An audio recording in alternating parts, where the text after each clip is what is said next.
Happy Friday. Who doesn't like a good Friday in early February? Today's 3rd February 2024. And it's always my pleasure to welcome you to the AM show. My name is Sweetie Aboshi, and thank you, our cherished viewers, for sticking with us from the beginning of the week till today. Now, in today's lineup of the show, of course, I'll serve you the news, and right after, we'll have the news review.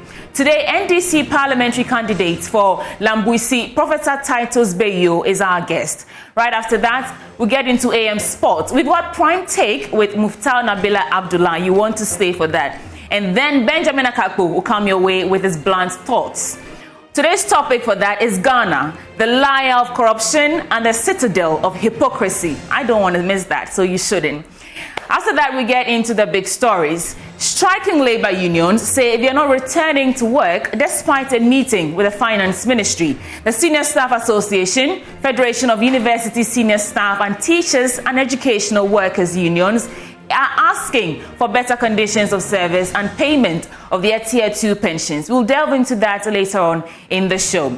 Also on the show today, the stage is set for the all-thrilling contest of the grand finale of the Spelling Bee. We hosted the organizer sometime this week, and we hear more from Jacqueline and Soma Yeboah, who speaks to the contestants and all that. And then we'll open the phone lines for you to have your say. Share your thoughts with us on everything that, your opinion and everything that we discuss later on in the show.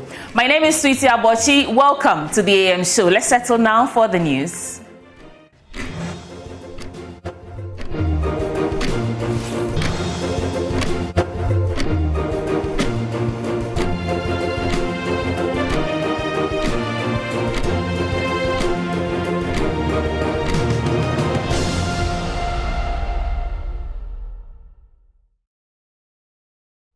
This is the AM News. Let's get into the details now. Executive Director of the Economic and Organized Crime Office, Madam Ya Tiwa Adudankwa, is advocating for a unified front from stakeholders, especially anti-graft institutions, to combat corruption in Ghana. Madam Tiwa is worried about Ghana's poor performance on the Corruption Perception Index, despite local and interventional measures being instituted by government. Ghana scored 43 out of a possible 100, having scored the same marks for the fourth year running. The stagnant position has left many anti-corruption institutions and crusaders worried. Speaking at the 2024 Annual Controller and Accountant General Department's Conference, Executive Director of IOCO, Mamaya Tiwa Adudankwa, was skeptical about the country's progress in the corruption fight. On Tuesday, the annual ritual of launching the Corruption Perception Index happened at the Nat Hall. And again, Ghana has become stagnant, 43 for 4 years. This is worrying in spite of the numerous interventions that have been put in place by government. We need to be passionate about what we do, passionate about getting results. At the end of the day, what you do, how is it going to improve the fight against corruption? How is it going to make the fight against corruption bad? So we need to identify the things that we have to do to help everybody. Because I know that since corruption is done by human beings, it will take human beings to fight it. All hands will be on deck so that next year we'll have improvement in the Corruption Perception Index. Dubbed Enhancing Economic Growth Through Innovation and Adaptation, the Annual Controller and Accountant General's Department Conference brought together financiers and public officers from municipal, metropolitan and district assemblies. It is to help stakeholders adapt to technology to salvage the sinking economy. Kwesi Kwenin Bosompim is the Controller and Accountant General of Ghana. Innovation is the driving force behind progress. We must constantly seek new and creative ways to improve our processes, systems, and services. We should embrace emerging technologies and harness their potentials to streamline operations, enhance efficiencies, and improve the quality of financial reporting. Whether it is adopting blockchain technology for secure and transparent transactions, implementing artificial intelligence for data analysis, or leveraging cloud computing for efficient storage and retrieval of financial information. The department has over the years adopted technologies to enhance operations, including the linkage of the NIA database and Government of Ghana payroll. Ashanti Regional Minister Simon Osei-Mensah, in a speech read for the Vice President, urged the accountants to embrace more technological innovations for improved economic gains. I also lined the linkage of the NIA database to the Ghana government payroll. The linkage is to establish an unbreakable bond between an individual's identity and their presence on the payroll to identify and eliminate discrepancies or irregularities, ensuring that only genuine employees receive their rightful remuneration. For Joy News, my name is Emmanuel Bright-Kweku. Now, some political scientists are pushing for more efforts on the part of government to depoliticize the country's institutions. According to the scientists, politicizing institutions, coupled with many appointments made on political lines, have contributed to the challenges in the economy. Political science lecturer at the University of Ghana, Professor Joseph Achuaye, has been speaking at a colloquium at the University of Education, Winneba. There's more in this report. Speaking at a colloquium organized by the Department of Political Science Education at the University of Education, Winneba, titled Politics Amidst Global Uncertainties, Options for Building a Resilient Society, Professor Joseph Achuaye called on government to improve governance to save the country. According to him, partisan politics has taken a better part of the country, and this is having an adverse impact on the country's resources and the general growth of the economy. But I think in terms of robustness, we should also be talking about robustness, putting in place structures, putting in place strategies which will enable us to, survive future pandemics, future dislocations, distortions, what have you. We should be able to put in place short-term measures. And one of the things that I would like to flag is the issue of making our institutions stronger. Our institutions at all levels, at the local level, at the regional level, at the national level, the institutions are weak. We need to actually try as much as possible to make our institutions stronger. And this can be done if we depoliticize the appointment procedure into these institutions. I think we have not been able to move away from the politicization of appointing people to institutions. The earlier debate, that is a short, because we are talking about robustness now. And so talking about robustness, we need to put in place such measures. And this can be done. It looks like governments are interested in more or less politicizing almost all institutions. The time has come as a country, if you want to build robustness, if you want to build resilience, the time has come to us to actually deal with, appoint competent people, even though within your party you can have competent people. There may be people who are more competent than the ones that you are selecting. So these are some of the issues that I would like us to deal with in the short term. He wants the Electoral Commission to embark on a massive education ahead of this year's elections. This while, we have been having indelible ink. If you want to change, it needs education. Right from the last four, I think education should have started about 4 years ago. Not get up and say we want to change indelible link at district level elections. It can't work. The stakeholders, you see, because of the contentious nature of elections, you need to get buy-in from all the stakeholders, particularly the major ones. Director at the Center for Conflict, Human Rights and Peace Studies at the University of Education, Winneba, Professor Zuri David Naya says the uncertainties across the globe call for some reflection so as to build resilient systems to absorb such shocks. Uncertainties are not going to have to stop happening anytime soon. But their influences are so phenomenal in our lives. And so what is required of us is to prepare ourselves to be in a position to cope with them. The management of the University of Education Winneba is therefore excited that the university, through the Political Science Education Department, is leading us to be empowered to deal with uncertainties by exploring options for building a resilient Ghanaian society.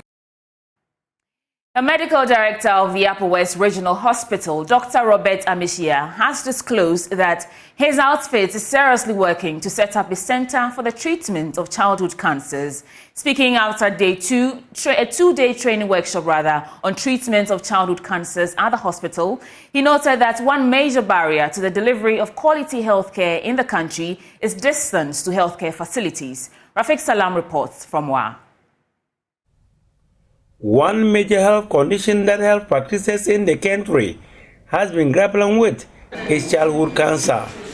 Though there is no available statistics to this medical condition, it is not uncommon to see many children with the condition at various health facilities seeking for treatment. It is a global phenomenon, according to a pediatric oncology nurse at the Community Teaching Hospital, Baturi Conrad. He said many are unaware of the disease, coupled with the myths and misconceptions that children cannot get cancer, hence the need to organize a training workshop for staff of the Upper West Regional Hospital. Baturo Conrad opined that cases of the disease is now widespread and there is therefore the need to take prudent measures to tackle it before the situation gets out of hand. All over the world, there are myths and misconceptions about cancers, where people think that children cannot get cancers, and when a child gets cancer, that child is a witch or is a bad omen for the family. So, but I just want to throw, more light on these things so that people can come to the understanding that childhood cancers are real. It's becoming common nowadays. So it's only prudent that we take measures now, because whether we like it or not, childhood cancers have come to stay with us and it's part of us. So we need to take measures, to mitigate or to identify these cancers early, so that early treatment can commence, because early treatment, early identification and treatment of these cancers leads to good prognosis. However, when they come in an advanced stage, advanced stage here means that the cancer already spread to other parts of the body. At that point, the treatment becomes very difficult. The participants were taken through several topics on cancers. Their focus, however, was on the early warning signals, which you will want the participants to take seriously. One of them is having a white spot in the eye, what we call leukocoria, or cat-like eye or torch-like eye. When you see a child with a torch with the eye looking like a torch, or that of a cat, normally in the middle of the eye, in the retina, it's telling you that this child could have cancer. A child complains of bone pain, always complain of bone pain, you should be thinking cancer. So we have something we call CCC, which is considered childhood cancer. So when you see some of these signs and symptoms, you have to consider childhood cancer. Some of them, the cancer that affects the brain, the child has early morning vomiting, because there's pressure on the brain. The child who has easy bruising, some of them when they brush their teeth, with just a little pressure on the gums, they begin to bleed. Medical director of the Upper West Regional Hospital, Dr. Robert Amishia, disclosed that the training embarked on forms part of preparation to set up a cancer treatment center at the hospital. One of the barriers to treatment is distance. So usually, sometimes you refer people to go to Kumasi. Some don't have relatives there. Even if they have relatives there, they need to go accompanied by other people. So it gets difficult. They go for one cycle of treatment, then go for another cycle of treatment, then they stop. And usually, if you don't complete the treatment, you don't get the full benefit. But if we have a center very close to our people here, the likelihood that compliance to treatment will be very high is what we are looking at. So we think that we should start a center here and bring the services very close to our people.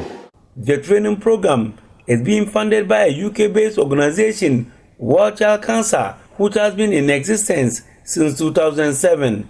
Sef Kanekure is its monitoring and evaluation specialist. We have been getting a lot of referral cases per our data from the Upper West. And then last year, we signed a pact or MOU with Ghana Health Service.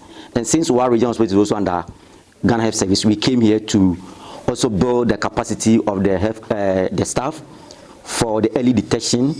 And when a child is also diagnosed with childhood cancer, what the staff should also know and provide the needed care.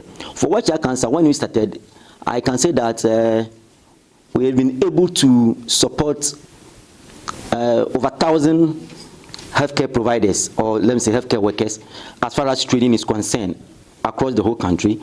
And then also World Child Cancer also provide both financial support and emotional support to parents. Reporting for Joy News, Rafik Salam.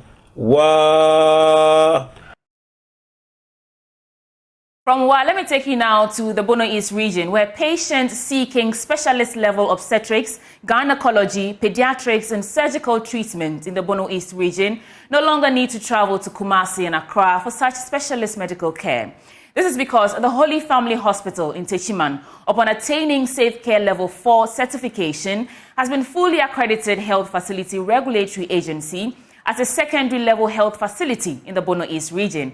The facility has also been accredited by the College of Physicians and Surgeons as a center for specialist care and training of health professionals, contributing to critical human resource development for the country's health sector. There's more in the following report. Since its establishment in 1954 by medical missionaries as a health post, the Holy Family Hospital has transitioned within the last 70 years to become a center of excellence in health care delivery. Having attained a Safe Care Level 4 certification, the hospital now delivers international standardized quality care for patients. This certification by Safe Care under the auspices of Farm Access Ghana has helped the facility to improve on key quality standards and protocols, which positioned the Holy Family Hospital to merit the upgrade by the College of Physicians and Surgeons after a rigorous assessment. Christopher Akambonab is the hospital's administrator. The recognition of Holy Family Catholic Hospital as a training center for residents, resident doctors, both for membership and fellowship, is entirely the vision of the Ghana College of Physicians and Surgeons. One way to improve this current situation would be to decentralize residency training to major regional centers who have the capacity to offer opportunity for more candidates who will not have to move from their social settings to Kumasi and Accra, where mostly residents are currently trained. Christopher Akambonab assures that beyond its current status as a Level 4 rated safe care facility, the hospital administration is poised to maintain its standards and improve upon its services to become a Level 5 safe care rated facility. We currently have accreditation for training in obstetric and gynecology, pediatrics, and surgery. This is an opportunity to contribute to critical human resource development for the health sector of our country, and we are honored to be part of it. Level 4 out of a maximum of 5 means that we have one more step to go. And so yes, whilst we are honored to be rated at this level, we still recognize that there's a lot more work to be done. First, to maintain this current rating, and more importantly, to improve upon it and get the highest possible, which is level 5. And we are working towards that. The Executive Director of the Christian Health Association of Ghana, CHAG, Dr. Peter Yeboah, however, describes the upgrade of the Holy Family Hospital as monumental, paving the way for the training of more health professionals to address healthcare inequities in the northern zone of the country.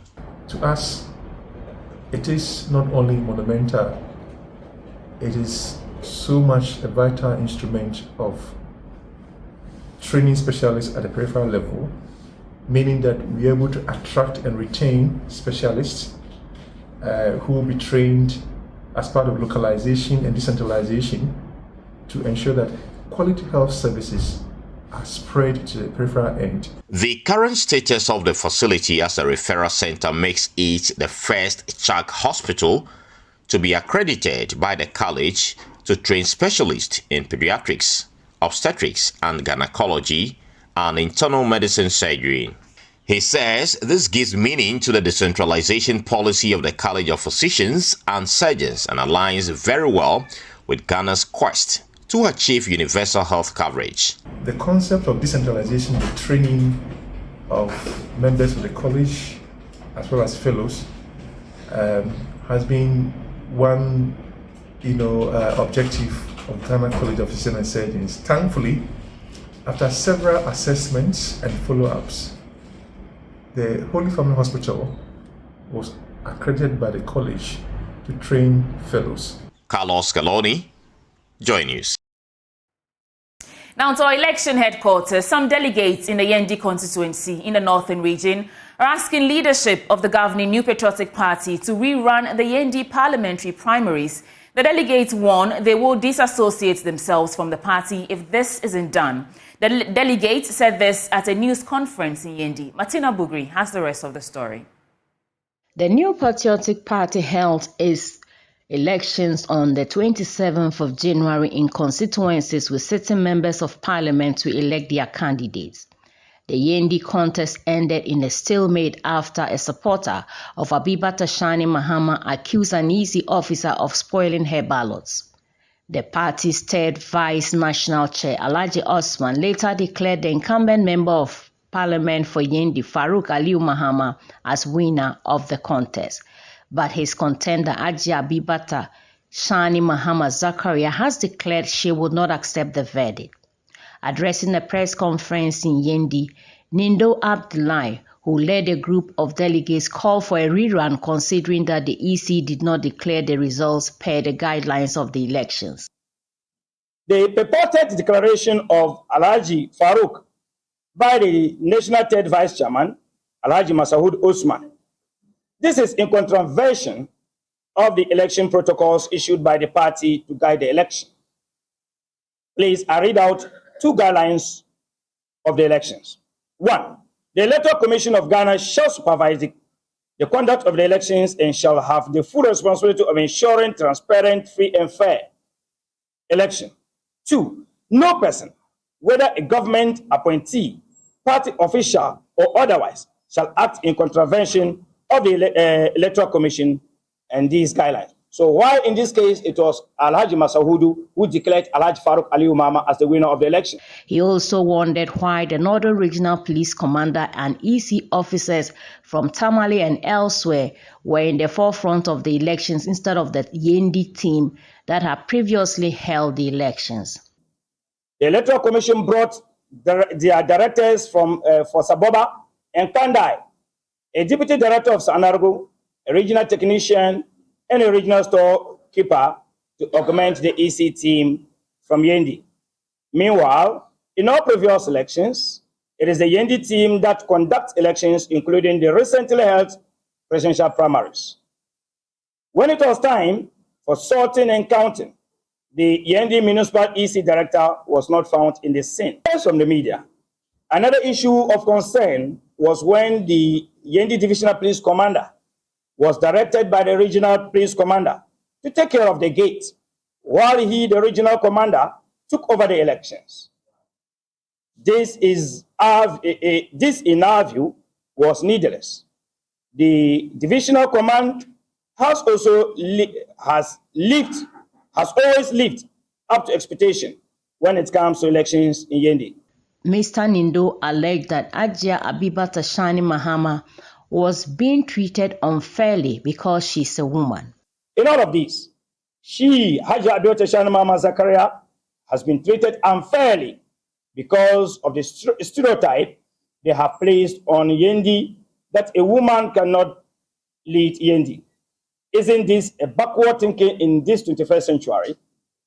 Even as a CEO, she has performed creditably well in areas of human resource development than the current member of parliament. What men can do, women can do better.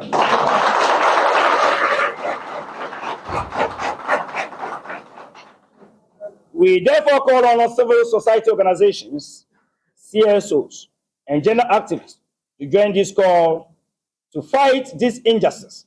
Some of the delegates spoke to the media after the press conference. No, we've been hearing that Alhaji Farouk has been nominated as a candidate for Yendi. No, we delegates are saying that no, we didn't elect anybody unless we do rerun. If Alhaji Farouk wins, fair enough, we are following him. If Ajia Abiatal wins, fair enough. But if they take their own decision, like picking one candidate as the winner, no, we delegates, we are withdrawing our hands out of the party. This is what we mean. But what we want is that we want re-election. Because what happened that day, I was there.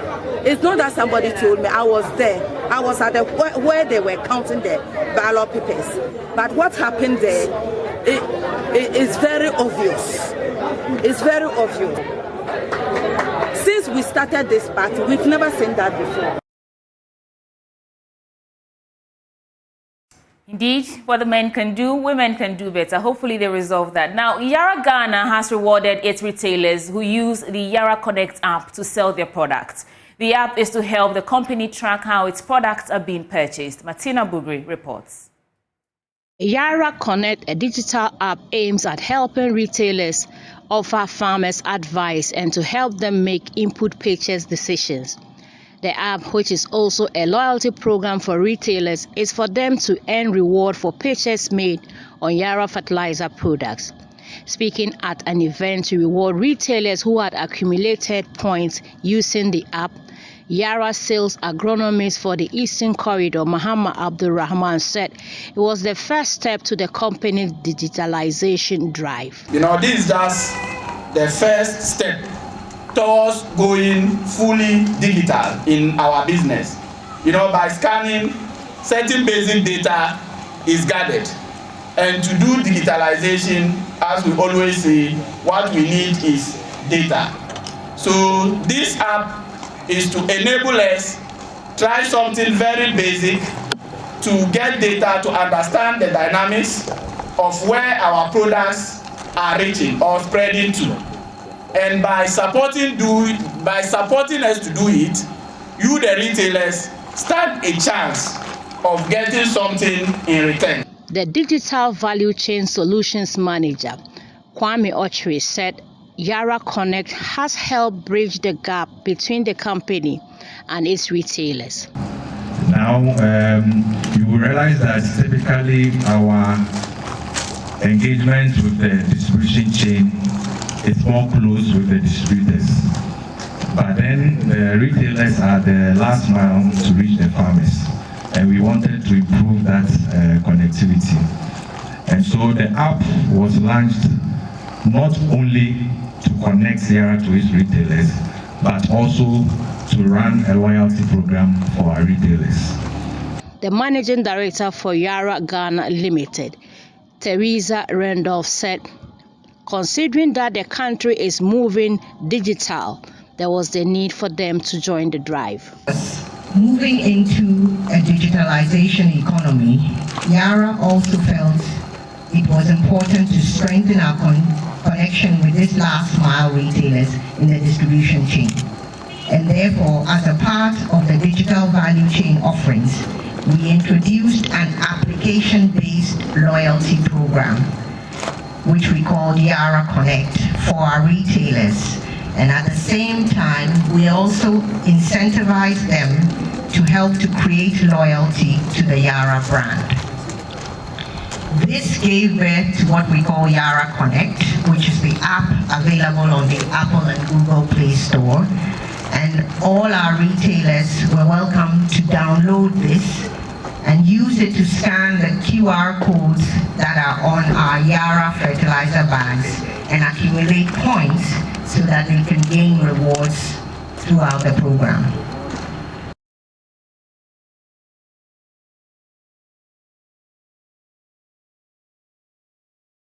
And that's how we wrap up for AM News on the AM Show. My name is Sweetie Abochi, and I do this with Benjamin Akapo. Do not go anywhere. The news review is up next, but you particularly want to stay for Benjamin Akapo's blunt thoughts later on in the show. My name is Sweetie Abochi. Keep watching.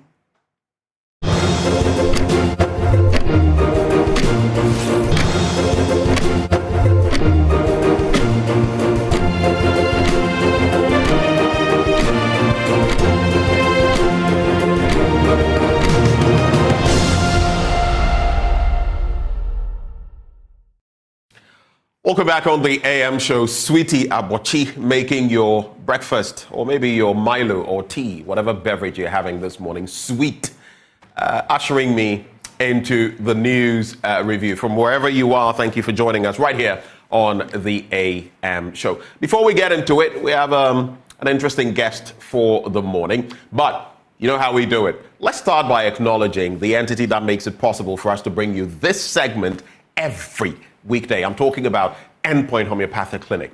Now, what are they offering you? 1, your health is your wealth. 2, if you don't take care of your health, you know what could happen. You could even have resources, money, but not really enjoy life. And that's why this morning I'm proffering for you, if you're a man, to check your prostate, especially if you're after over 40 years old, to check your prostate for free at Endpoint Homeopathic Clinic. If you're a woman, to check out your fertility for free at Endpoint Homeopathic Clinic. And thankfully, they have branches dotted across the country, so you could reach out to any of them. Let's start with here in Accra. They're at Spintex, opposite the Shell signboard. If you're in the Ashanti region, Kumasi, Kronomabwe here, behind the Angel Educational Complex, that's where you can locate them. If you're in Takrade, Anaji Estates. If you're in Tema, Community 22, then there's Techiman, Hanswa, and Esiama, and Zema.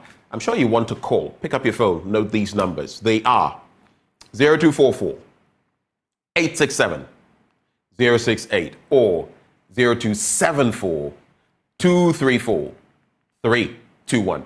Endpoint Homeopathic Clinic, the end to chronic disease.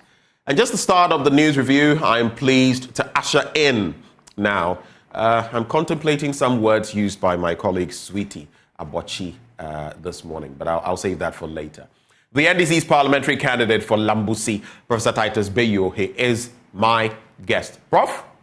Whoa, Prof, your color and my color, we are color coding. Good morning. It's like we are in the spirit. You have Fugu Batakari, I'm also in one, and the colors also. Okay, this is nice. Anyway, we are speaking from the ends of the country. We are speaking from Accra, and I'm at Ghana's border with Burkina Faso. Oh, right. I see. Wait, that's right on the border, right? Exactly. I'm in Hamilton, just by the border. Anyway, okay, so here we go. Usually I do this. Instead of going straight into the papers, I like to hear from my guests on pertinent issues. There are so many things happening. There's the latest corruption. Oh, and let me just say this. I know you are the NDC's parliamentary candidate for Lambusi, but when we have these discussions, delve into the papers, I don't like politics. I want the issues as they are, devoid of politics. So, the Corruption Perception Index is out, the latest one. In my blunt thoughts today, I'll talk about it later. But what do you make of that? What do you make of the other circumstances, developments in our country? There's the GFA with the $8.5 million situation, and I've listened to some of the defenses from different quarters, and I am not convinced. Not convinced. Anyway, you want to go to Parliament. What do you make of some of these issues? All right. So I agree that these are topical issues that we are looking at as a country. The corruption, the GFA bit, and for me, as one who is just transitioning from union leadership, it's not lost on my mind the struggles of the unions, also with regards to their tier 2 contributions, and that is something that also concerns me so much this morning. But with the corruption perception, it's sad that we don't seem to be making progress. And I think as a country, we have not set ourselves up to make progress. And in my personal opinion, I think those that can help us make progress do not wish to make progress. So if you pass a law on asset declaration and say the assets should be hidden, the declaration should be hidden and cannot be assessed, cannot be made public, then really, what was the purpose? If you set up a special prosecutor, make the beautiful laws and don't permit them the space to work, what are we seeking to achieve? You have Auditor General that starts charging people, trying to fight corruption, and he's hounded out of office. Really, do we really want to fight this? So I would say that as a country, I think most of our leadership want to create the impression they are fighting corruption, but not actually fighting corruption, because the beneficiaries of corruption in our country are within the rich and powerful, and they are very difficult to tackle. And sometimes the focus is on political leadership, but I can tell you that at the various ministries, departments, and agencies, you may have technocrats who are aiding in this canker, because if really they were doing their professional jobs, even the top political class cannot pursue any corrupt acts. Because if your chief director does not support that sole source in procurement, he will raise the alarm bell. If your chief director at the ministry does not support those corrupt acts, it will not happen. So to really fight it, first, those making the laws must be determined to fight it, but not just pretend that we want to fight it. And then all hands must be on deck. And that means that people should be willing to sacrifice their personal gain and comfort and what they duly deserve. That is the only way we can fight corruption. And we should make it unattractive for people to get into, which means that people who deliberately do that should be punished, and punished very well. And the punishment should be public for everyone to see.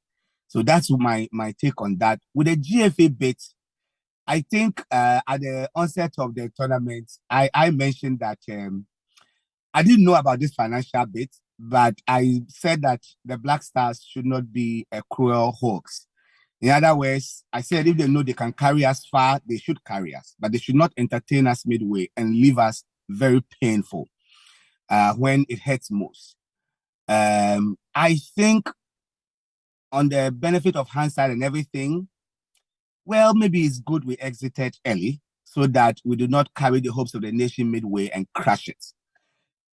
Soccer is one of the things that unites us. But from the early discussions, I'm sad because my initial suggestion that if we are crashing out, we should crash out early.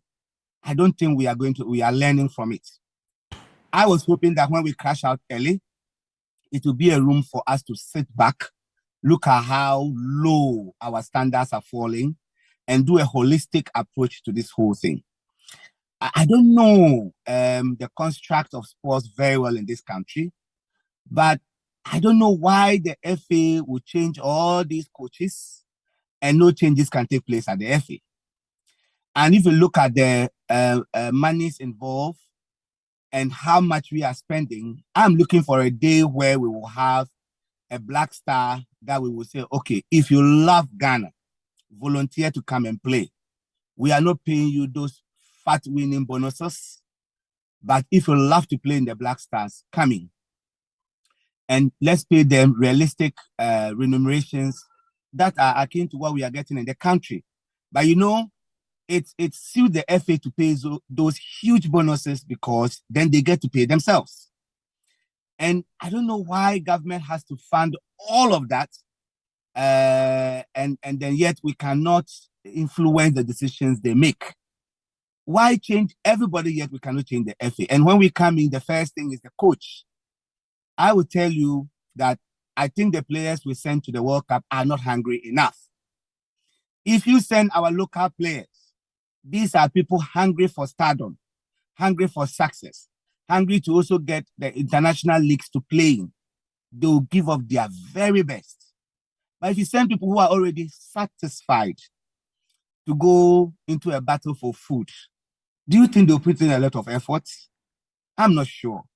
So I think we need to grow our sport, our football from the beginning, and just sacking a coach and quickly searching for one is not the best. Honestly, if we do not put ourselves, our house together, we will go to the World Cup and to do the same thing. That's if we qualify. But I think that Ghana football needs a break. We need an overhaul, right from the FA leadership to the management and to the players that we call in. We can get a new breed of people that are hungry and thirsty for success. And I'm sure they can take us very far, not these satisfied ones who have seen it all and are searching for records. I don't think that will help us. But my last take will be on the union struggle. Ben, I can tell you that as a medical doctor, as a union leader, and as a worker in this country, one of the things that scares me and scares most young people is what the future holds in terms of pensions. And anytime somebody plays with your pensions and people sit and watch, I don't know what exactly the term to use to describe that. Because you see, if our present situation is not very hopeful, the only thing to encourage you to continue giving up your best is that there's a future that is better. And so if you are struggling now as a worker, and you think that at the very end, you end up with nothing, then it's sad. Our current pension system, technically, is designed to kill you early. You end up, you work several years to get out, the payments they give you as your pensions can depress you to the point of death. Not surprising that very now and then, as a colleague put it likely, that SNAIT will call you to see whether you are still alive. After about 10 years or 5 years of receiving pension, they want to kind of verify that you are still alive because they know that what they are giving you are not supposed to be alive for more years, you know. And so we brought these pension reforms to introduce a tier 2 that can be managed privately to give the pensioners something substantial. And if government will deduct that money and not pay to the fund managers to invest, and eventually when you push, when I was in the union, they will end up telling you all that we are owing you, we are giving it to you in bonds.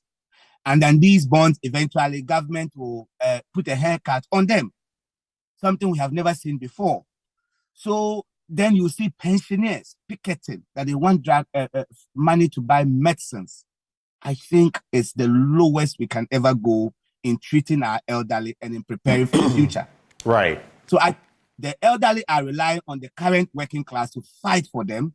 And I think it's important that the unions push. And I plead that government should not let the strikes in the universities continue. They should find the money and pay so it can be invested for the future of these people. Thank you. Thank you very much for sharing your thoughts on such topical matters with us, Prof. And let's get into the major stories now. You do remind me, though, of a Dubai man who, I've seen some videos and all that. Apparently, he had shared, even before the commencement of this tournament, that Ghana had major issues with corruption, leadership, and that the team, the Black Stars, wouldn't go far. The very things he spoke about have come to pass. Well, the chickens have come home to roost, if you like. But the Daily Graphic this morning: ensure violence-free election, Reverend Dr. Opuni Frimpong to political leaders. Government to open up dollar power for commercial mining. Move to end dispute, protect boundary lines. Then criminal justice reforms before cabinet. That's according to the Attorney General.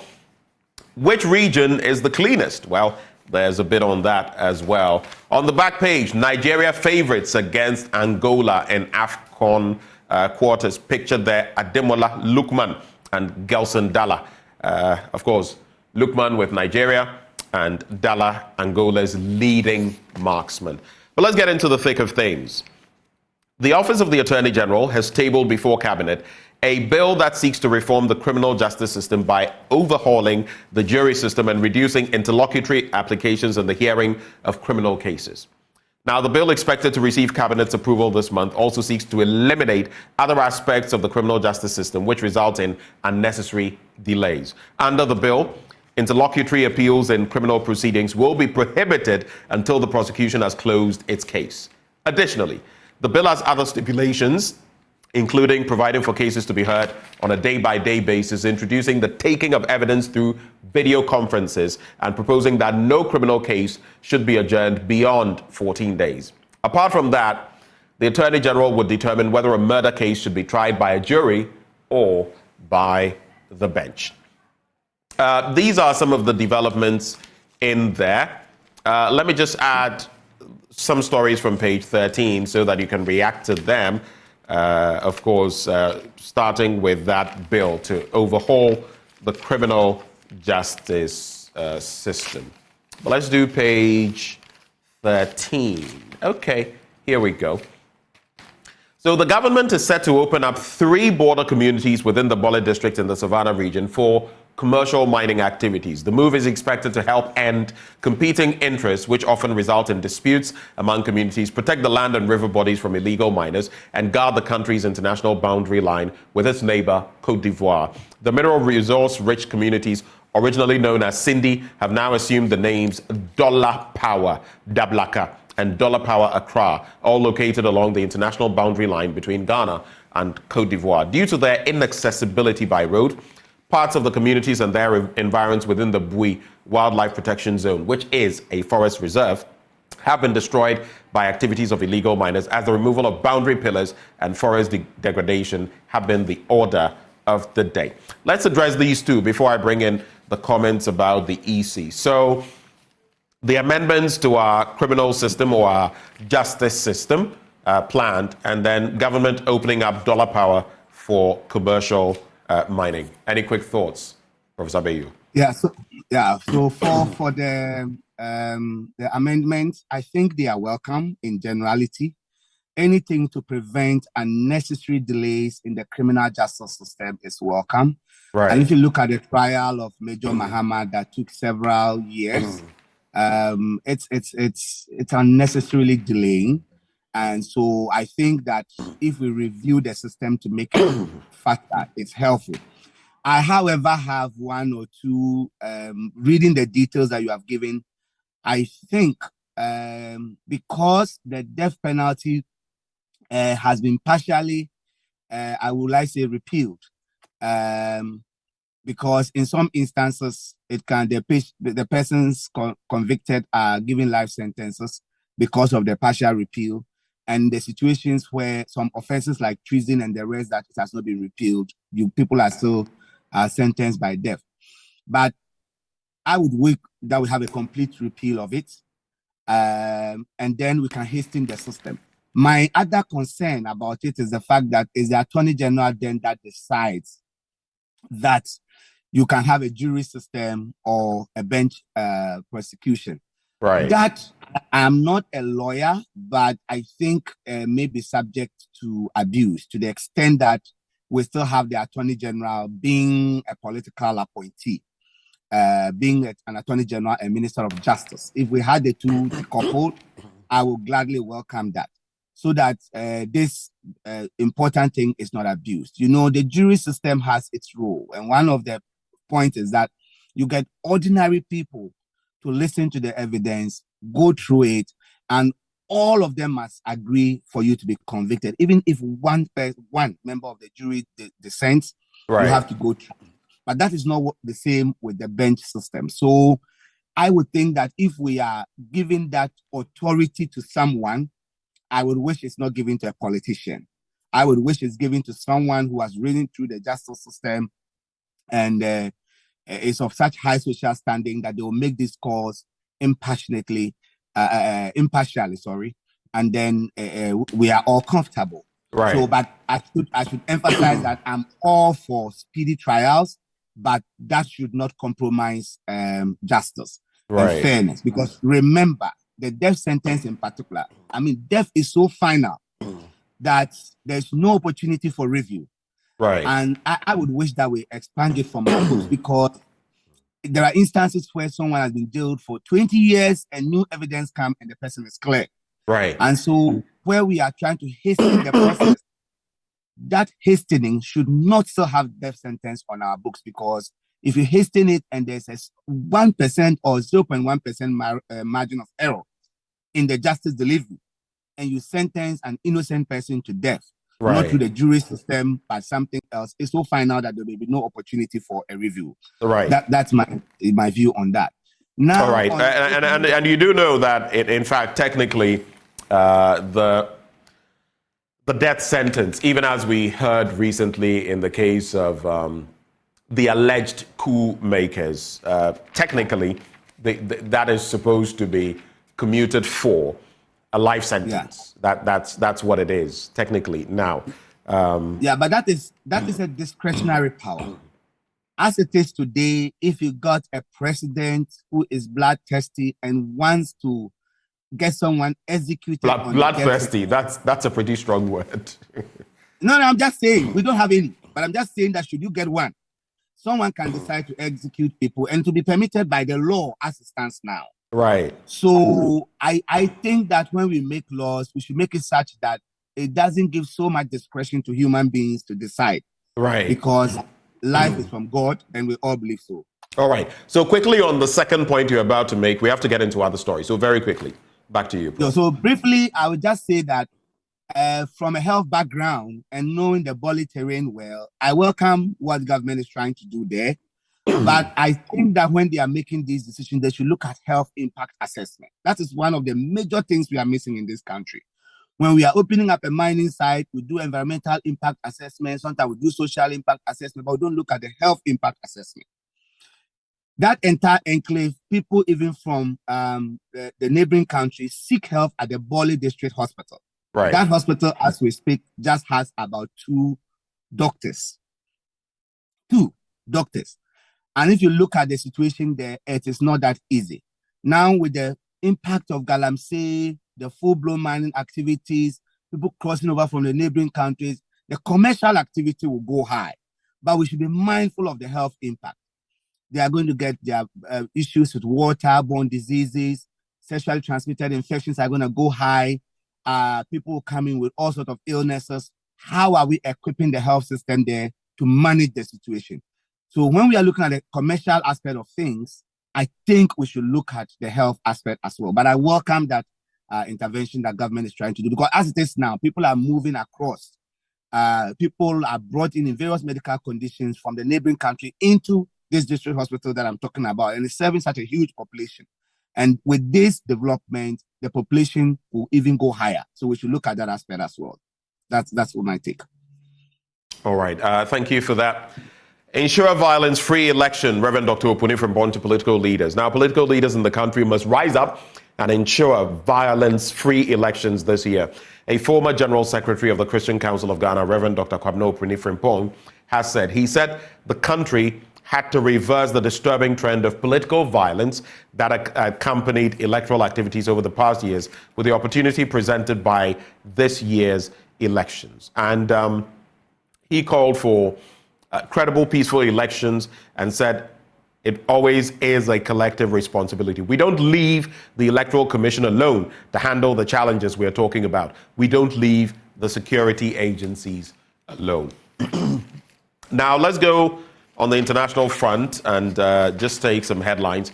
AU urges dialogue between ECOWAS and junta-led states. Of course, that has to do with the recent situation when it comes to the 3, I'm talking about Burkina Faso, Mali, and Niger, who have decided to go out.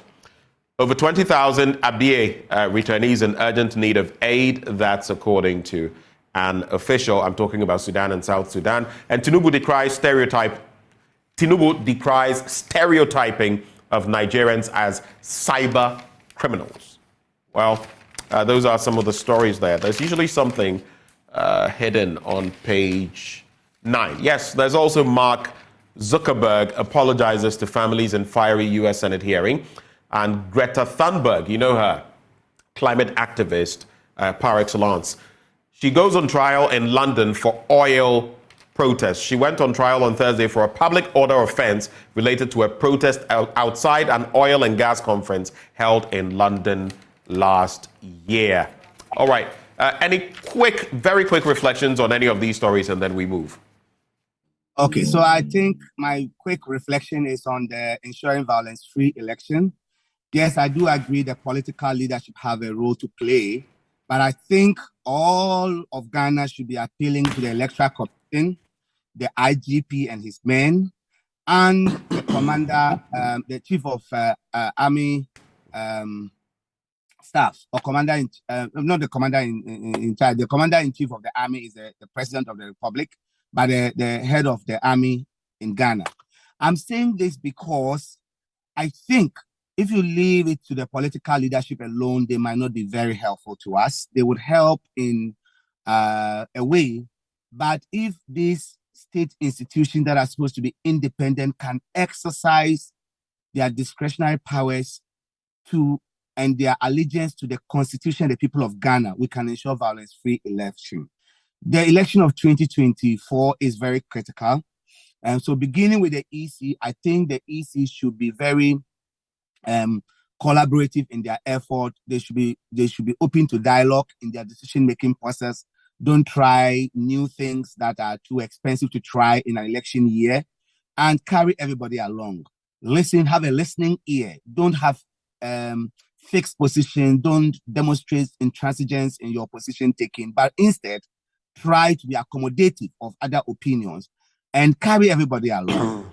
Demonstrate fairness. Let people lose honorably, and then let people win fairly. Let the verdict of the people be respected, and no one will have qualms. The next group that would help us is the police and the military and the security agencies that are going to be put together for the election. They'll always work under the IGP. And so the IGP has a critical role to play, that he should know that the nation's hope and aspirations rest with him. And he should pay allegiance to no political party, no government or individual, but to the people of Ghana and to the state of Ghana. The last one will be to the media. And I think that if there is anything that has helped this country, is the role the media has played. The media freedom must be guaranteed. Journalists must be bold, fearless, and credible across the country and move around and let everything that is happening be made known to the public. And the individual Ghanaian must know that this democracy is just for us to select leaders. It is not for us to kill each other. It is government for the people. It is government by the people. It's government of the people. And if we want to execute all of these, we must get involved, but know that it's just for us to select people to serve us, not to go and kill each other for some people to become our leaders elsewhere. No. So no one should be interested in violence. It is just a matter of choosing leaders. And for the international one, I'll just pick that of the ECOWAS and the Junta impasse. It's unfortunate that we are getting here, because I tell you, if Africa will be liberated, if Africa will do well, we need Africa as one country. We need Africa to be united. And so even if a small ECOWAS, we cannot hold our own, and we are disintegrating, aligning with foreign powers. That is very unfortunate. I'm wondering what this will mean. Do you think the military-led countries, I mean, if you go back to some of what they said, you've mentioned foreign influence. They have said that ECOWAS leaders are being influenced by other powers. I mean, some things have happened in recent times, for example, on the back of certain visits from certain parts of the world, right? ECOWAS leaders are being influenced. That's what the military juntas are saying. They are saying they've not been treated fairly. ECOWAS has not looked out for their interests. They are looking out for the interests, the aspirations of their people. And they also cite, in some way, the other surrounding circumstances that lead to coup d'etats, which ECOWAS has not addressed. Does it justify their actions and this move to extricate themselves from ECOWAS? So I agree pretty much with a lot of their points, but it does not justify a coup. It also does not justify disintegration of ECOWAS. No, I wasn't asking about whether it justified a coup, I don't think, but I was asking whether it justifies their getting out of ECOWAS. No, so I think it's a warning sign to ECOWAS. But you notice that even though as they get out of ECOWAS, and they are blaming ECOWAS by being influenced from external forces, they are also aligning with Russia, which is also external. And so it's neither here nor there. I think that, yes, they have a lot of justification for what they are saying, because we can see in a country that their uranium is providing almost 85% of the power in France. What is the percentage of Niger that has electricity? And Africa itself, how are we tapping into these resources? And if you look at ECOWAS will sit down, they pick up all the signals that things are not going well. Leaders are suppressing the freedoms of inhabitants in the country, and they don't care, or citizens in that country, and they don't care. Leaders are tinkling with the constitution to stay longer and ECOWAS is quiet because they themselves, a lot of the leaders in ECOWAS are guilty of these offenses. If you talk to aligning to foreign forces, they do this alignment and painfully, not in the interest of the nation, for personal benefit. Right. You have a president with such huge foreign reserves. Meanwhile, the nation itself is poor. So these international alliances have not benefited us in a lot of ways. And that's why I said that I agree with their reasoning. But I would have thought that in line with those reasoning, they could stay in ECOWAS with a new breed of thinking that they are bringing and force all of ECOWAS to think that, look, we don't need these foreign forces. I have uranium in Niger. You have a lot of gold in Ghana. Nigeria has a lot of oil. Someone has a lot of timber. What can we do as Africa so that we become that power block that the rest? Professor Bayo, I completely understand you. That would be the best situation, ideal situation. But they're also saying that, I mean, look at these countries. Isn't it a failure of diplomacy as well? Look at what the engagement has been. At a point, there was even a threat of military action, which has vaporized, amounted to nothing. It was all talk. So if you look at the diplomatic overtures of ECOWAS towards these groupings, don't you smell something? I mean, when this came up, ECOWAS had spoken about a contingent leaving Abuja to one of those countries. I don't know whether Niger, and it had fallen through and a whole lot. It was laughable. I don't know. But ECOWAS itself, when it comes to even playing the diplomatic card, I don't feel has done much. It hasn't extended enough to have convinced these people. It's always been fight, fight, and fight. There was a time when these leaders even came to, I believe it was Accra. Do you know what? Yeah. The coup leaders or whatever were dressed in their military fatigues. They were told to go and dress in a civilian whatever and come. How does their dressing affect, you know? When you do that, obviously, the person will not jaw with you. No, and you see, ECOWAS lost this from the beginning. If you look at it, there was a preventive stage that ECOWAS could have done something about. The medical term would have called the incubation stage. ECOWAS was there and saw what was happening in these countries. The instability, their struggle with Islamic jihadists, their struggle with terrorists. ECOWAS didn't extend a helping hand. Their alien leaders could not help, and no one did anything about it. When the people decided to take their law, the law into their own hands, which is wrong, then ECOWAS approached it first with threats. Why issue an empty threat if you know you can't buy? And I think it's the worst thing to do, to threaten to do something you know definitely you cannot do. Then you backtrack. And instead of being going with dialogue, you start with a threat. So how then, that is where it all broke down. And that's as you are saying.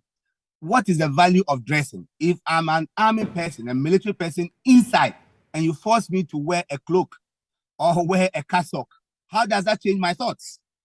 How does that change my submissions? These are serving military officers. And for them to interact with you, want them to change their clothes? Really? So I think that ECOWAS has not done well. But I'm telling you, one of the reasons is that some of these ECOWAS leaders themselves, even though they are elected, are dictatorial in their actions in their own countries. You know, and so some of them are worse than military leaders.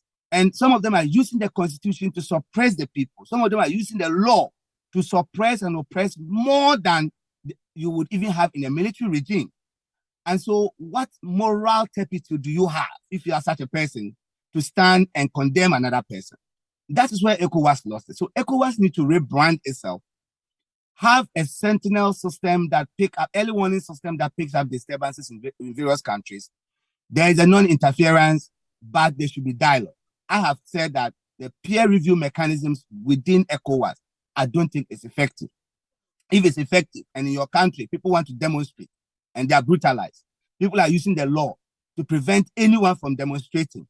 People are doing unthinkable things and none of you says anything about it. At least just a statement from ECOWAS to condemn such acts. Someone changes the constitution and stays on forever. And ECOWAS says nothing. And then when the citizens begin to rise up, because if you don't allow ordinary citizens to demonstrate, then the only people who can demonstrate is the army. You see, to vent out how the nation feels. But if people can come out and say, we don't like this, and people will respect their opinion, then you can trust that there's some opportunity for people to air divergent views. So I think everyone needs to look at this. Let's get into the Ghanaian Times newspaper. Make tracks. Just look at a few more stories and then we can go. Danger looms. E-waste dump site under siege. Now, Parliament Environment Committee raises alarm over encroachment, calls for eviction of residential facilities. Support Africa to deal with poverty and deprivation. That's according to President Akufo-Addo. Major General Opon Pepra assumes office as CDS. ECG cautions customers against fraudsters using unapproved Momo numbers. Let me do two stories very quickly. Well, the ECG has warned you, so if you go and deal with anybody, send any Momo, it'll be your case. Wow, awesome. Support Africa to deal with poverty, deprivation. President appeals to world leaders. President Akufo-Addo says a well-developed and prosperous Africa will be good, not only for Africans, but for the entire global community. He has therefore called on leaders of the developed world to focus their attention on supporting the continent in its development agenda in order to enable it deal with the doldrums of poverty and deprivation it found itself in. But we've been here for decades, and this conversation has gone on. And Mr. President, you've had almost 8 years. If I asked you, poverty, deprivation, are Ghanaians better off today? What would you tell me? Prof, hold your horses. Let me just. I was posing that question to Mr. President. I like having this one-sided banter with him from time to time. I know wherever he is, he watches me. I know that for a fact.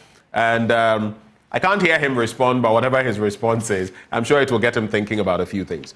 Danger looms, e-waste dump site under siege. Now, the Parliamentary Select Committee on Environment, Science and Technology has said it will push for the eviction of residents who have built close to the e-waste collection center around the Atomic Energy Commission. Only in Ghana. Some things happen only in Ghana. Expressing worry about the springing up of residential facilities around the e-waste dump site, the committee said it would impress upon the local assembly to evict the encroachers in order to avert any future disaster. Quick reactions in about a minute for me. Yeah, so I would say that the president's call for the developed country to help us doesn't sit well in my mind. Oh, why? For a president that is campaigning on Ghana beyond aid. Why do you think that is the... No, but Ghana, let's be fair. Ghana beyond aid, there's no country that is completely beyond aid. Not even the US, not the UK. No. So my point it must be put into context. My point is that if as a group of people, you want us to elevate ourselves from poverty, I don't think that decision lies with the West. That's my whole point. I don't think that any country has so much the supreme interest of another country that they will come and help you out of your poverty, come and help you out of your deprivation. There's a global competition. So we have to get to the point of knowing that we have to try and develop ourselves. Right. We should do a proper wealth redistribution and think of the ordinary masses, do equitable distribution of resources in the country to elevate people from poverty. When you have unemployment going up, when you have few decisions that are pushing a lot of people into the poverty line, and then we cry to the West. My call to the president this morning is that no country out there is going to come and develop us or elevate us from poverty or take us from deprivation. All right. Let us as a people look at what we can do internally. They can help us in other ways. Okay. But you have the right to take out of poverty. You should not look to the West. All right. But to the e-waste one... Very briefly, Prof. Very briefly. I want to run a few things. Very briefly. I would just say that the district assembly or municipal assembly in this locality is failing the citizens. If the citizens cannot remember or cannot recognize the harm that living there will cause, I expect somebody in that district or municipal assembly who knows the hazard to know. Very soon, we are going to have people with limb defects, babies born without legs, babies born with all sorts of deformities because of the hazards that are hazardous chemicals that are coming from this area. So please, it's an urgent call. Let's protect the citizens. The Daily Guide as well. Rap cocaine dealers jailed 60 years. Your strike is needless, NLC tells education unions. I know you will talk about that. Drama at Antwa Shrine, Wuntumi versus Kokoso chief. And then SML enveloped in disinformation. And finally, maintain electoral ink. Majority Leader Oseiche Mensah Bonsu says. You can share on a maximum of 2 matters and then we are gone. 30 seconds is all you have. 30 seconds, Prof. Okay, so I'll go for maintain indelible ink. I plead that, yes, I join a Majority Leader's call. Please, EC, maintain the indelible ink because our biometric device fails, and where it fails, indelible ink still remains our gold standard. So I think we should maintain additional verification with the BVD. It's not bad. Let's maintain it. All right. I think if you give me 30 seconds, that's all I can say. Your strike is needless. NLC. Yeah, the NLC saying the strike is needless. This has been the position of NLC all this while. But the people at NLC should know that they would also go on retirement. They will not be in that position forever. And if they see their grandmother or father who is gone on pension and has nothing to go home with, will they be happy? Okay. So just before calling it needless, they should look at what the core issues are. And NLC is supposed to be an arbiter. So when you make comment like this, it doesn't sit well with the unions. You pass laws that the government doesn't implement. And yet when the unions talk, then you quickly side with government and telling them it's needed. Why are you not telling government that go and do ABCD in accordance with our ruling? Because most of these issues, the NSC has ruled on them in favor of the unions. Right. And government has not obliged. Okay. And they'll leave them and come back to the unions. That's what I'll say about it. Thank you. In a short space of time, you've said quite a lot on these matters. Prof, thank you so much for joining us. Professor Titus Bayua is the NDC's parliamentary candidate for Lambusi. He has been my guest this morning. Well, my blunt thoughts today are titled, Ghana, the Lair of Corruption and the Citadel of Hypocrisy. Ghana, the Lair of Corruption and the Citadel of Hypocrisy. Well, I'm sharing that with you. But before we veer into sports, Endpoint Homeopathic Clinic helping us bring you this segment. They're offering prostate screening for free if you're a man, fertility screening for free if you're a woman. Just reach out to them at any of their branches across Spintex opposite the Shell signboard, Kumasi, Kronomabwe here behind the Angel Educational Complex, Takrade Anaji State Tema Community 22, Techiman Hanso and Esiaman Zama. The call lines 0244 867 068 or 0274 234 321. Endpoint Homeopathic Clinic, the end to chronic disease. Sometimes I pay attention to the way I talk. I think I could have been a good rapper. What do you think? Sports up next.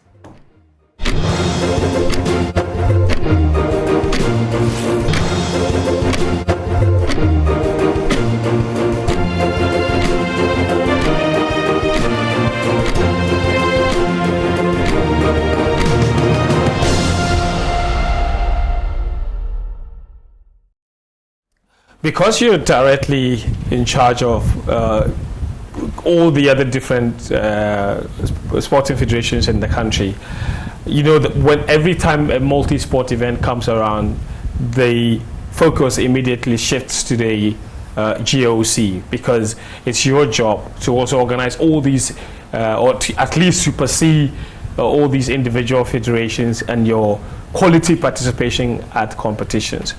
So that then brings me to the Africa Games, which we are hosting from March 8th this year. And that is supposed to be, in fact, that competition is 3 or 4 months before the Olympic Games. So if anything at all, it's supposed to be a test event to see just how much talent we have and just how well we could do at the Olympic Games in Paris. And I'll ask you about the Paris targets. But we are, at the time of this interview, exactly about 40 days to the start of the Africa Games. Where are we with preparations in terms of what all the other federations are doing for these games? Well, Team Ghana was put together maybe about a month ago. The chef de mission got a full complement of his team about a month ago, and just this morning he told me some disciplines have been earmarked to go for camping in Cape Coast, so they're leaving for Cape Coast this morning. I believe boxing, badminton, they're all moving to Cape Coast to start their camping. That is okay, that is good. It would have been better if we had started preparing much earlier, especially being the host country. And then also if we had given some of our athletes the opportunity to go out there, camp within Africa, and maybe test their strength or as you guys do in football, play friendly matches with some of the countries that we eventually be coming to compete with us. But I guess because of money, it hasn't been possible to do that. But what is important is that at least we're beginning something, we're starting campaign, and I hope that once everybody goes into camp and then we become a bit more serious, maybe we'll have whatever we miss from not having adequate preparation would have been covered by all the preparation that we're doing now. The GOC's involvement in Team Ghana is as far as putting the team together. We're also trying to source some funding, close to about $50,000 that if it comes in, we can also use that to support Team Ghana's preparation and then even Team Ghana's participation at the games. I know Assoc wants to give all the other countries $10,000 for their participation. Yeah, but that is as far as the GOC's involvement in the African Games is concerned. The African Games, I believe that over a period has been like a government thing, so it's more like it's being organized by a committee that has been put together by the government, so we are not directly involved in organizing it. But I'm a member of that committee, the LOC. It has other members. For instance, the president of the National Paralympic Committee is also a member. So we're all doing our best to see that we can have a wonderful game, and Ghana will at least will be within the top medal winning countries. We have had problems in the past or in the initial stages, so it has kind of affected the preparation for the games, and it has also affected the preparation of Team Ghana, because in my estimation, and per the roadmap that I had given to the LOC some time back, Team Ghana was supposed to have been put together at the end of 2021, and then given the opportunity to go and train in other countries where we think that they have competitive advantage in some of these sporting. But that was not possible, that was not done. But there's no need to cry over spilled milk.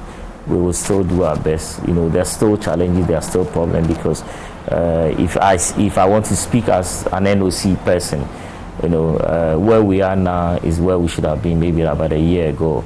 So that means that we need to run. We need to run whatever we're doing. There's no time for Matra Makwe.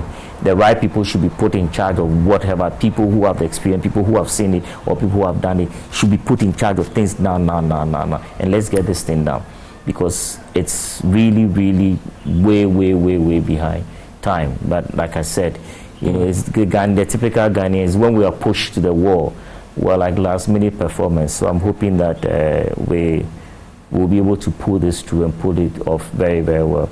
Yeah. The performance of Team Ghana will depend on how well we prepare them. For a sport like boxing, I know that we're one of the best in Africa. Track and field, we're also one of the best in Africa. Of course, weightlifting would also show up. So these are a few disciplines that on any day I can put my bet on them that they will be able to win medals for Ghana. Because it will be very bad that we host this tournament, and then the other people come here and take all the medals away. As you're talking, it's almost going through my mind, like, it looks like we cannot avoid what looks like it's going to be a disastrous participation in terms of the quality of our performances. Because if we haven't started, and we've been earmarked as hosts for a long time, and we've not had a long-term plan on how, for example, we are going to prepare athletes for this competition, and we are now just trying to send athletes to camp 40 days to the competition and what have you. And I know that, and that is not necessarily the GOC's fault. Like you said, you don't do the funding of national teams and what have you. It almost looks like it's a lost cause, because the average number of athletes that the average number of medals that the countries that top the medal table at the Africa Games win is 250. At the last Africa Games, for example, Egypt, who swept the most medals, came away with 259 medals. You want to put a bet on how many medals Ghana got? 13. So, and since then, we are hosting the games now, and it doesn't look to me like we've done enough to try and bridge that gap. How do we go from 13 medals to 259. And even if we don't necessarily get to 259, it doesn't look like to me like we've done enough to even go beyond the 13, even though we are hosting. Well, the projection of the technical committee of the LOC is that Ghana, the worst performance we'll have would be maybe placing fifth on the medal table. So I believe that that is what is guiding everybody, and that is what is pushing people to start working hard and making sure that Team Ghana is ready to take on the rest of Africa. Do you think we'll finish? Well, I mean, I appreciate where you're coming from. You're somebody who's seen games, you've gone to games, you know what goes into winning medals. But what can we do? We can't throw our arms up and say, oh yeah, because it's late, we'll sit back and not do anything. So I still want to look at it positively. And like I told you earlier on, I have so much hope in the boxers. Look, if these boxers are given even just 4 weeks of intense training, making sure that we're giving them the right nutrition, giving them the right equipment, I can't see our boxing team not being the best boxing team during the games.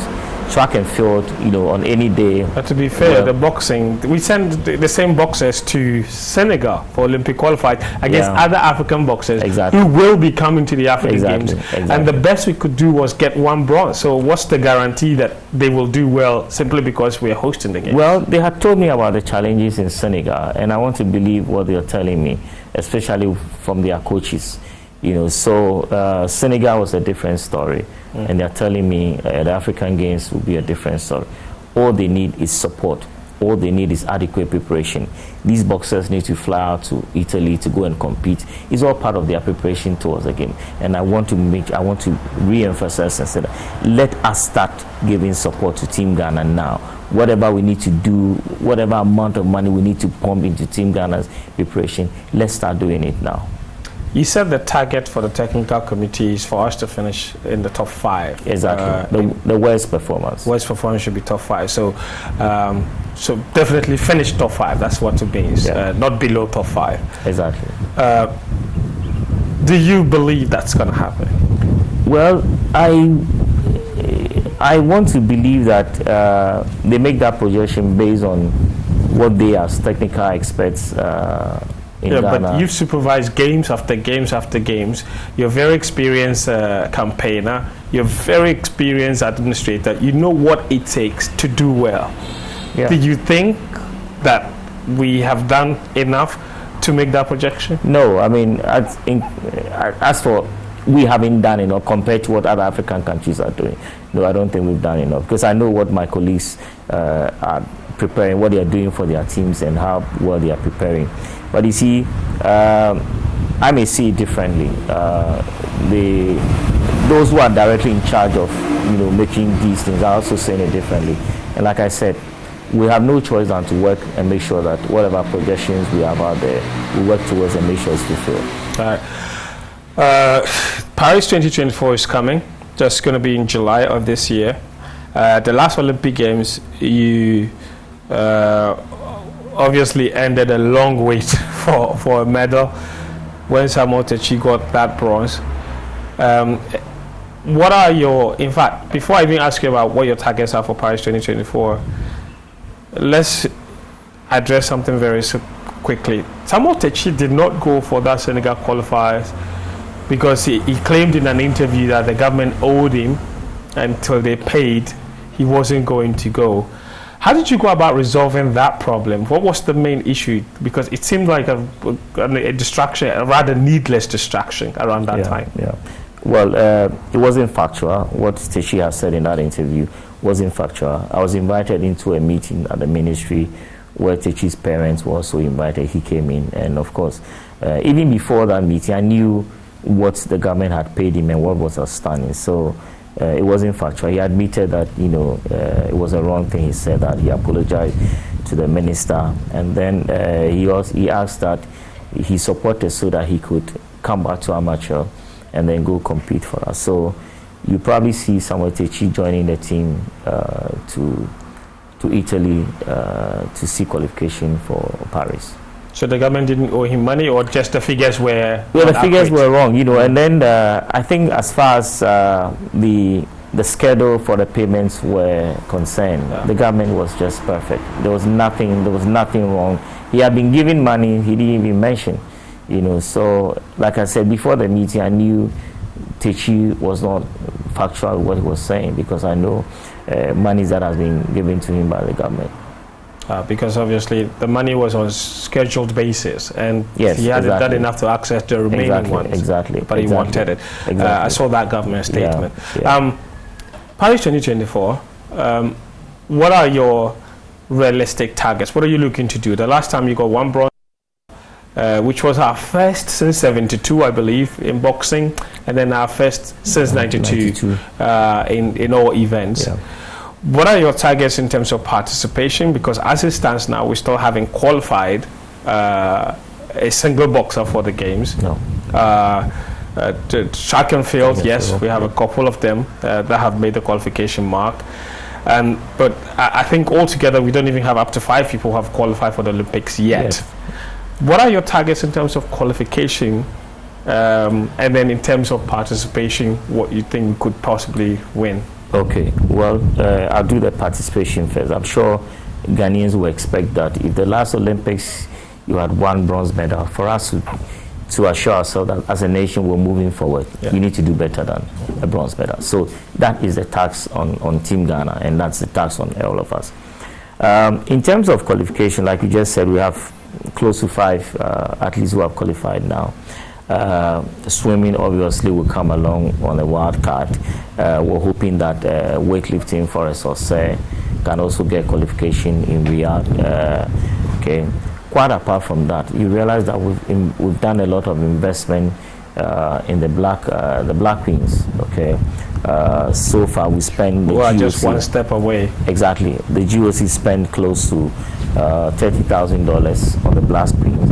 And these things of your own money. Sometimes, and sometimes it hurts because we support all the national teams, but sometimes when we support football, it's quiet. Nobody speaks about it. Okay? Because it's like dropping water in an ocean. A cup of water in the ocean. Yeah, but isn't that what it's like? Okay. Because obviously the national teams get too much money. So when you give them $30,000, it's like it's nothing. Yeah, but for us at the GOC, that's a lot of money. True. Okay, and the only reason why I approved that money for the Black Queens is because we had money for team sports, okay, and we thought that they stand the best chance of qualifying to the Olympics, so that's how come. Okay, so we're hoping that the Black Queens would qualify from Morocco, and if that happens, then obviously Team Ghana's size is going to double from the last we went. Okay, so if we get a full complement of football, weightlifting, swimming, track and field, judo is a bit shaky now, but if judo can show up again, and I mention these disciplines because they are the 5 disciplines that in the last 3 Olympics, have been there. Taekwondo has had one as well. Exactly. So we're hoping that we could get the numbers being double by Black Queens qualify. If that happens, it's good for us. I mean, Black Queen on any day at the Olympics could show up very well. I would not be too surprised if, at least they come up with a bronze medal during the competition. I have good news for you, though. They've never even qualified for the Olympic Games. Exactly, and they're playing very well with a very good coach. They're one step away from qualifying, actually. Exactly. One last match. So if that happens, that will be a good representation, and we could do better than we did in Tokyo. The boxers, don't give up on them. We have some of the finest boxers in Africa. Mm-hmm. What we haven't done is to give them adequate preparation. Okay, it's always the last minute thing, but even with that, I am sure that if we're able to qualify 4 boxers, I'm projecting 5 boxers from Italy, and then Thailand. They also have another chance in Thailand. If we're able to qualify 5 boxers, trust me, especially with Techi, with all the experience that he got at the last Olympic, we should be able to once again win not just 1 medal in boxing, but maybe 2 medals in boxing. Very interesting. As far as the Olympic Games are concerned, it always it's a very it's a very special moment for many people. This is the second Olympic Games that you will be supervising under your tenure. Your first one being Tokyo, because you came after the Rio Games in 2016. And the election that brought you into this office was in 2021 as well. So I'm talking about your second term. Where is your mind in terms of what could happen in Paris and what impact that could have in whether or not you will decide to go for a third term, even if that is constitutionally allowed? I'm not too sure. No, I can go. You can go as many as you want. Okay. I don't think my decision to continue or not to continue will be impacted on what happens in Paris or doesn't happen in Paris. It will be based on what my family thinks we should do moving forward. It's based on other challenges that may come along. It will also be based on where I want to do, shift a little bit more focus. I do a lot of orphanage and charity work, and I always felt that is my calling. And sports is not allowed me to spend as much time and resources as I would have wished. So these are things that would actually impact on whether you want to continue serving in that capacity or move to a much bigger challenge, or serve in an area where you feel more rewarding, where you feel that's where God wants you to be. So they are those that will really impact my decision, but not the outcome of Paris. Definitely the outcome of Paris, I'm hoping will be much better than we did in Tokyo, but irrespective of that, it will not impact on my decisions. And speaking of all the other things that you do, you're a man of many talents. You do an awful lot. You were recently in the news because the Natural Resources Minister said that you were into lithium mining, and that you owned somewhat 4.3% stake in Barari, the local company in charge of the country's lithium mining. You're a big man. That is a lot, is it not? Sorry, right? I mean, I was surprised to hear that. Oh, you're a very busy man. Yeah. Okay. So, we do sports on a voluntary basis. The spirit of the Olympics is that you should be, working somewhere, and then you can use your influence, your resources to support the development of the youth. So. The sports is voluntary, that's what we do. Yes, most of us are chief executives, most of us like corporate people, most of us are businessmen like myself. I'm a businessman. I'm into insurance, I'm into real estate, and I'm into mining you just mentioned. Well, I usually not be happy my business being put out there in the public domain, but once it's a private, once it's a public entity, why not? Yes, it's true. I set up Barari sometime in 2010. We had acquired a concession, myself and my family and my partners, a concession somewhere in Winneba, which we started mining on. At that time I had spoken. What were you mining there? I acquired a concession for gold. Okay. So we started a bit of prospecting, but money was a problem. And at that time our focus wasn't so much on lithium, until I got a full geological report and I realized that at least we had a bit of lithium there, but as to whether I was in commercial quantity, it was difficult to tell. And to do that, you really need a lot of investment. I approached a few banks, nobody wanted to look at and the only choice was to look outside. So I found these Australians who were also into mining, Rich. I brought them along so that at least they could come with the financial power, and then we can do our scoping study and find out if it's in commercial quantity. So that's what I do, and based on the level of their investment, I keep transferring shares in my business to them.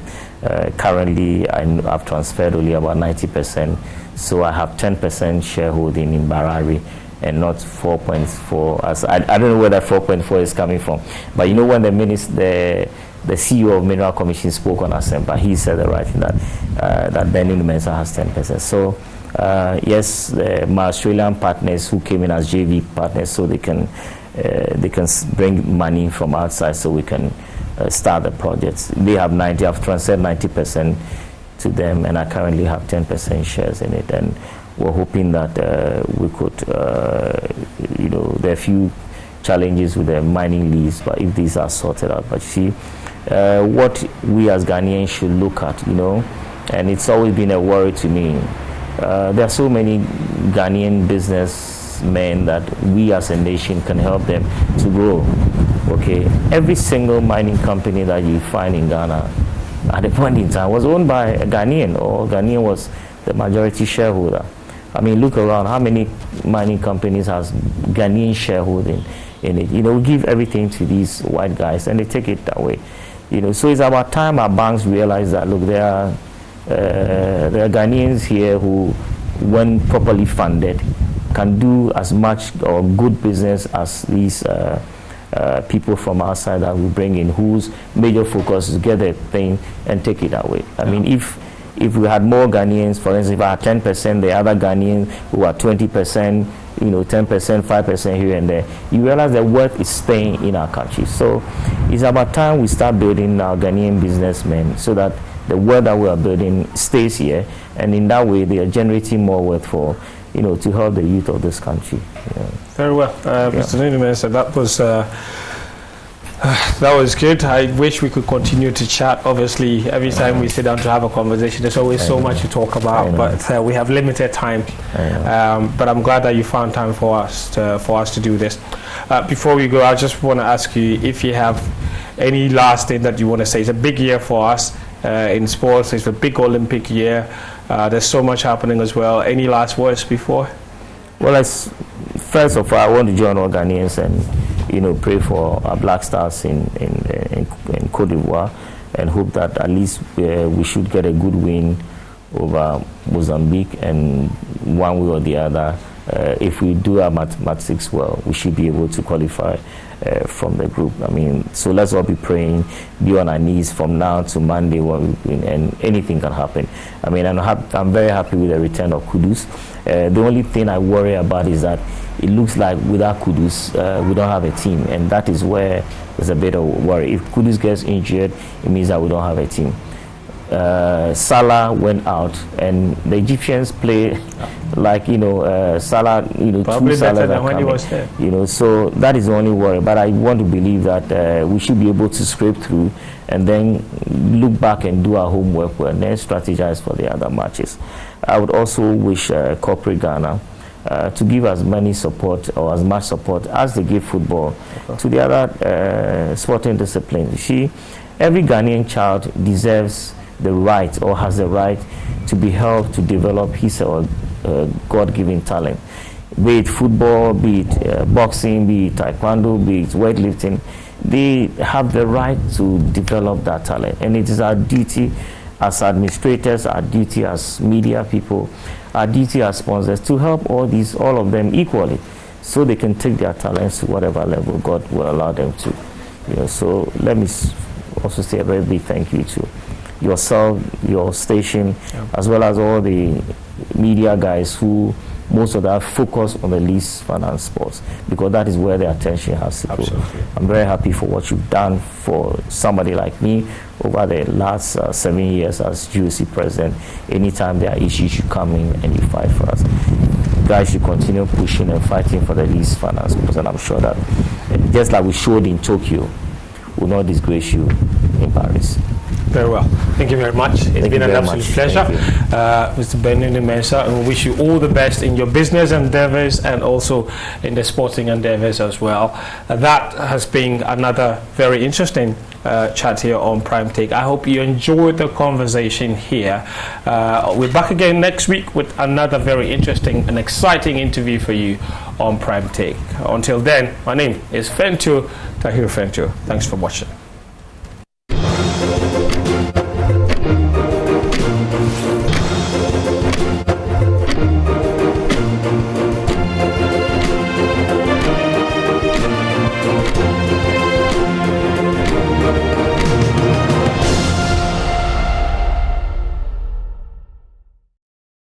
Welcome back on the AM show. My name is Benjamin Akakpo, and these are my blunt thoughts for you. It's a Friday morning. I get very critical around this period on the show because there is too much going on in our country to be silent. You know what they say about those who know and say nothing? They are as culpable as those perpetrating any wrongs. But today, I've titled my blunt thoughts, Ghana, the lair of corruption and the citadel of hypocrisy. Ghana, the lair of corruption and the citadel of hypocrisy. Hypocrisy. You know what a lair is? Hiding place of an animal, usually dug in and all of that. A citadel, it's a strong fortress standing, sitting atop a high range or a mountain or something of the sort. It gives you a fair idea of what I'm talking about. And when it comes to corruption, I'll get to the slides shortly. Everything I'm going to be talking about today, from the latest Corruption Perception Index to the GFA and how much we expend on our football, all the way down to some comments by Gabi or Tredako, and then looking at other metrics, you see that, you know what? We're wasting our time. The will to fight corruption is simply not there. It's non-existent. And until we get leaders with the will, we're merely joking in this enterprise. It appears to me it is different strokes for different folks. Look, for example, GRA boss, Reverend Dr. Amishadai, 62, right? You have Daniel Yaudomelevo, hounded out of office because he was surcharging left, right, center, and because he had touched, you would say, the lion's tail, a certain Osafo senior minister, Kroll and Associates issue. He was hounded out of office, never before seen in this Fourth Republic. Never before seen. Shamelessly. And the court ruled on the matter, but by that time, he felt bygones had to be let go and be bygones. He let it go. Yet, we have someone who has been in office for 2 years without a contract, and the person stays on. Do I have anything personal, a personal grievance against Reverend Dr. Amishadai? No. I actually respect the man. But when you're in a position of authority, you must ensure that you are doing the right thing. Has he done the right thing in this instance? Has government knowingly done the right thing? No. So you pursued someone else, push the person out of office, unceremoniously, yet someone else stays. What is the metric? In recent times, I heard of David's Ansa Poku, Impraiso MP, talking about the fact that, but why should they have brought up his age at the Public Accounts Committee?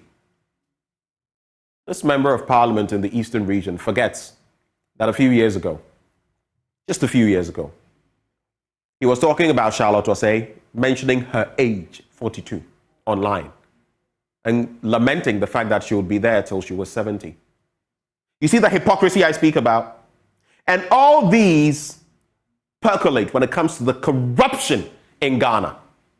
It stinks to the high heavens. I don't know whether the president has not smelt it yet. But let's get to the slides. I'll be very quick with this.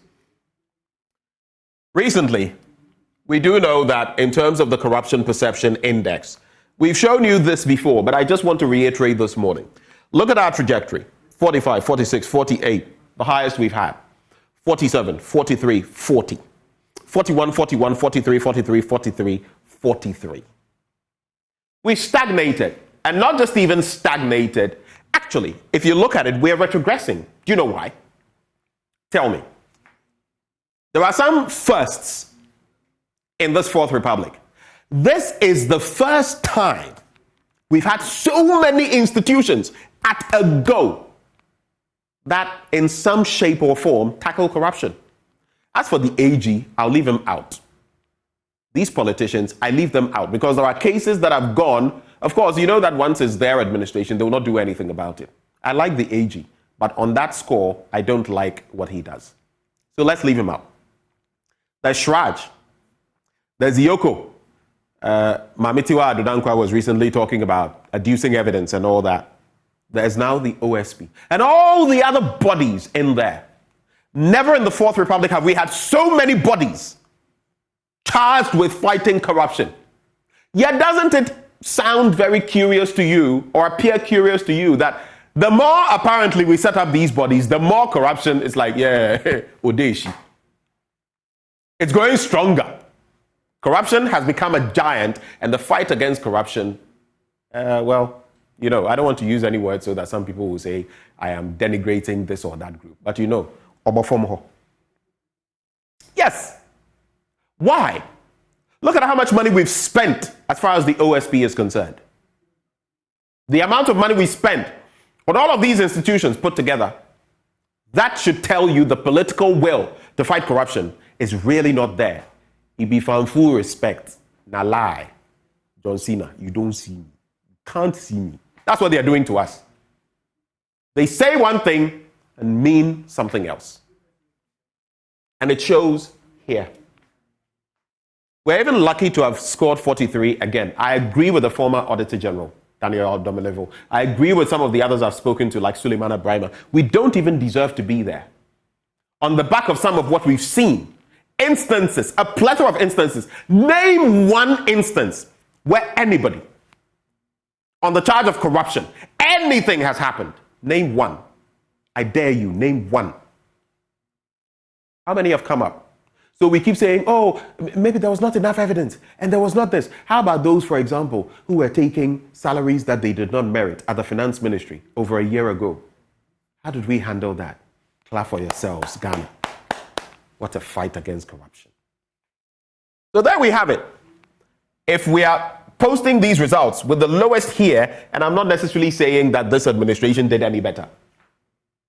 We've not even scored past 50 before.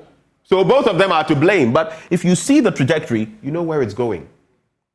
Now, if you look at the next slide, yes, you add the scores and see that actually if you're looking at it in net value, if you add from 2013 to the next year, 2014, the figure we scored, 2015, 2016, and then you add the changes, the positives go out, and then you have a negative component of 2. The NDC doesn't like it when we talk about that, but it is also a reality. Though, technically, it doesn't mean they performed worse.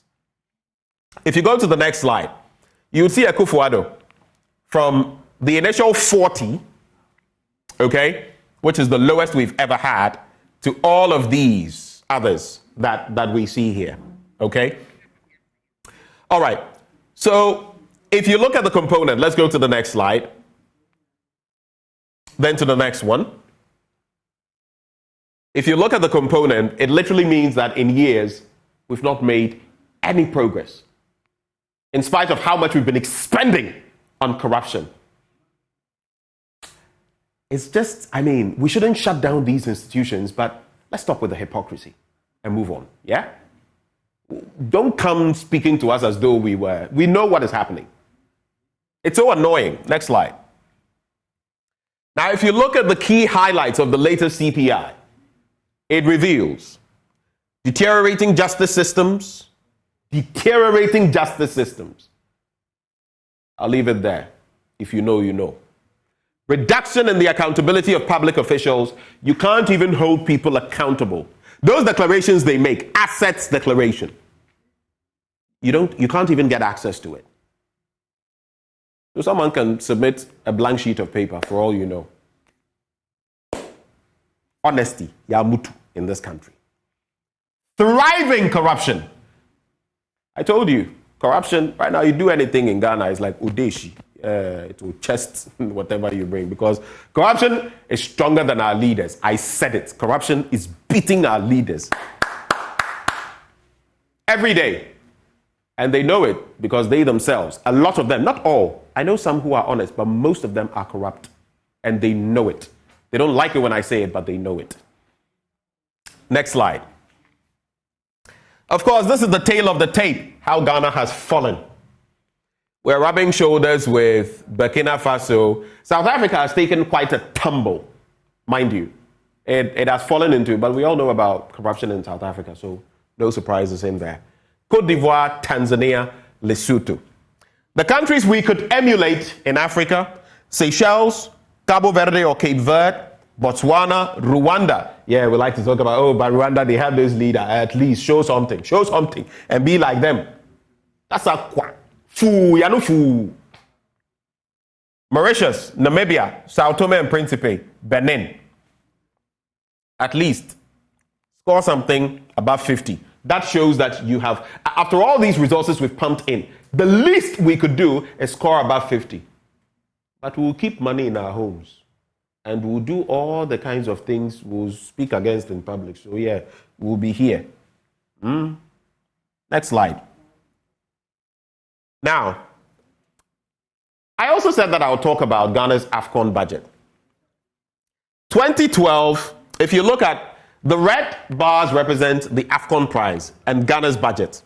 Look over time, 2012, 1.5 million. We spent 5.5 million. That was the projection. About 4 million in addition for something that will give you a $1.5 million prize. 2013, 1.5 million. We went up to 5.8 million. 2015, 1.5 million. We allocated 4.7 million. And it goes on and on. Only in 2017 did this happen.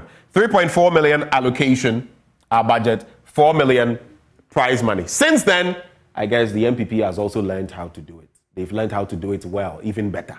So now 6.3 million, 5 million. Obviously, we're in 5 million, 5 million. And now 8.5 million. What are we going to do?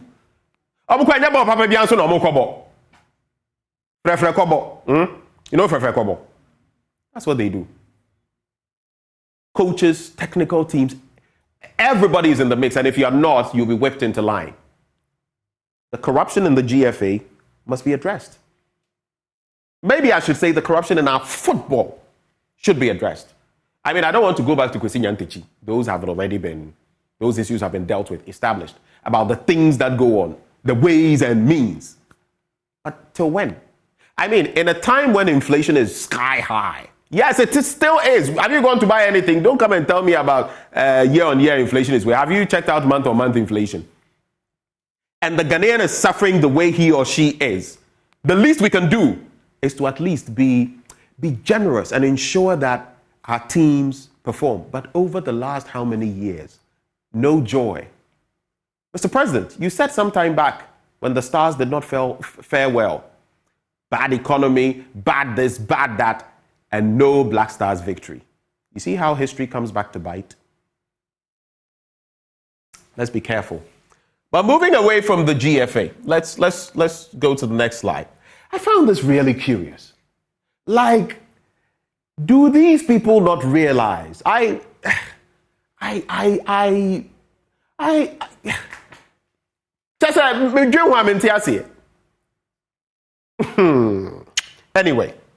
Gabi Otredako, Executive Chairman, Africa Prosperity Network, and we know his relation to the president. He says maybe when he, that is Akufo-Addo, leaves and he's gone, then we will miss him. We will notice it, but not now. After he's long gone, they will say it. I think the word to underline here is maybe. And Ekosi say. Please, I don't know about missing, but maybe you will miss him. He's your relative. Maybe you will miss him. I don't know about me. I don't know about most Ghanaians. The same way we didn't miss John Mahama at a point when everything was going down south and doom. So I don't know whether he will have an opportunity to be missed. I don't know. But sometimes I feel people who walk the corridors of power, who are affiliated to the people in power, should mind how they speak. You can miss him. Feel free. Miss him in your bedroom. Miss him in your house. Miss him in your chambers. Don't come and throw it in the faces of Ghanaians when we're going through what we are going through. Next slide. As we get ready to wind down on it, Ghana's debt stock, and I say all of this in terms of the corruption and what is happening. You look at different presidents and what we've inherited. In fact, Kufuor, there was a point where our debt stock was around $780 million. After HIPIC, after all the grants and everything. Around $780 million. Look at where we are now. Now, 5.4 billion inherited as debt, 4.82 billion added. Kufuor is one of the presidents I like in the Fourth Republic. JA Mills, 9.7 billion, shot up to 112.42 billion, together with Mahama. But Mahama has his own score. And of course, that is the entire period, so including Mahama.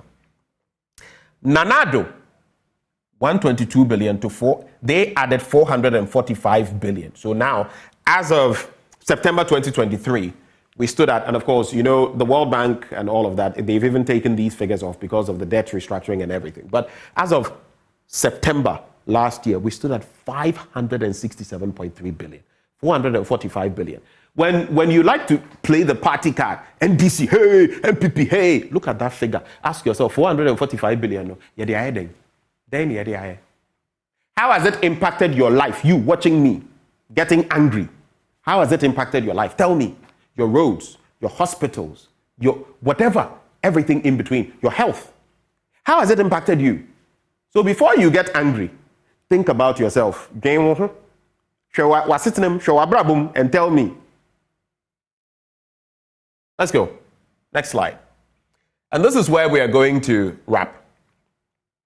You look at our highest average inflation in 2 decades, and you'd realize that we've really, really shot up. Now, I'm not talking of general inflation. I'm talking about average inflation, because you realize that general inflation hits over 54%. That we know. But if you look at the trajectory from 2000, around 25, 32.9, dipped to around 15, 26.6, and it goes on, 16.5, 6.7. By the time we were hitting the 2010, 2011, look at how low inflation was, 6.7, average inflation.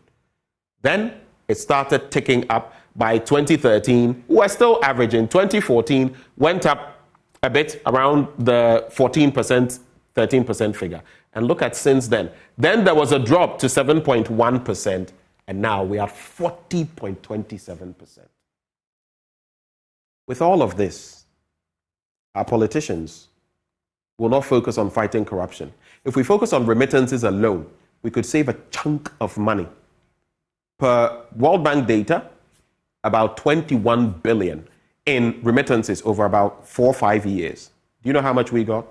9-point-something billion recorded by the Auditor General. That leaves a gap of around $11+ billion that we could have got taxes from to develop our country. Maybe we wouldn't be at the doorstep of the IMF. Every year, we lose close to $6 billion in corruption. When the president says, oh, we'll develop if the West does this and that, like was in the papers today, I say, no, Mr. President. If we stop the tide of corruption and do the right things, we'll go far. My name is Benjamin Akakpo. I share these thoughts because I'm a passionate Ghanaian. You may not like what I say, but you know deep in your heart I'm speaking the truth. These are my blunt thoughts shared with you this morning, raw, hot, unedited, undiluted. God richly bless Ghana. Bless us with leaders after his own heart, like David in the Bible, and make our country truly great and strong.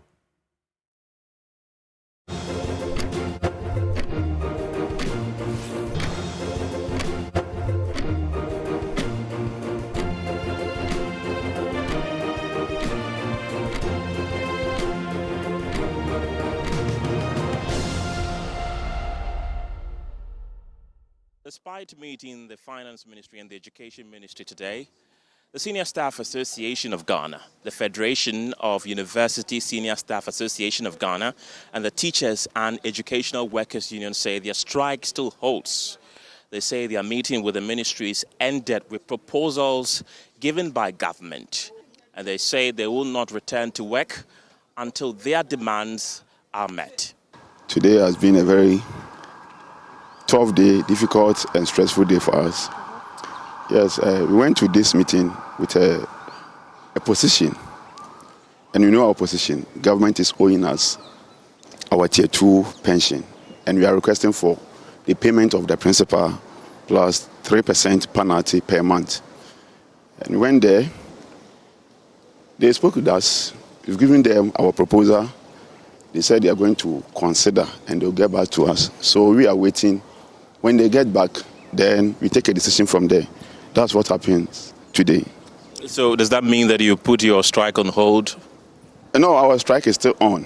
Strike continues to bite hard. On the University of Ghana campus, heaps of garbage are seen around the entire campus with nobody to collect them. Students complain it is affecting them. Due to the strike, the facilities are not well maintained.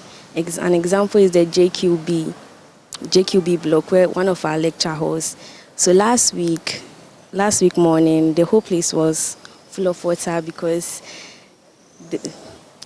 those who were to take care of the place were not available to maybe clean the water for us to be able to walk to go to class. So this makes people like very late to class, and the rubbish outside is overflowing, and like you can see rubbish everywhere, and like it makes the school look very nasty.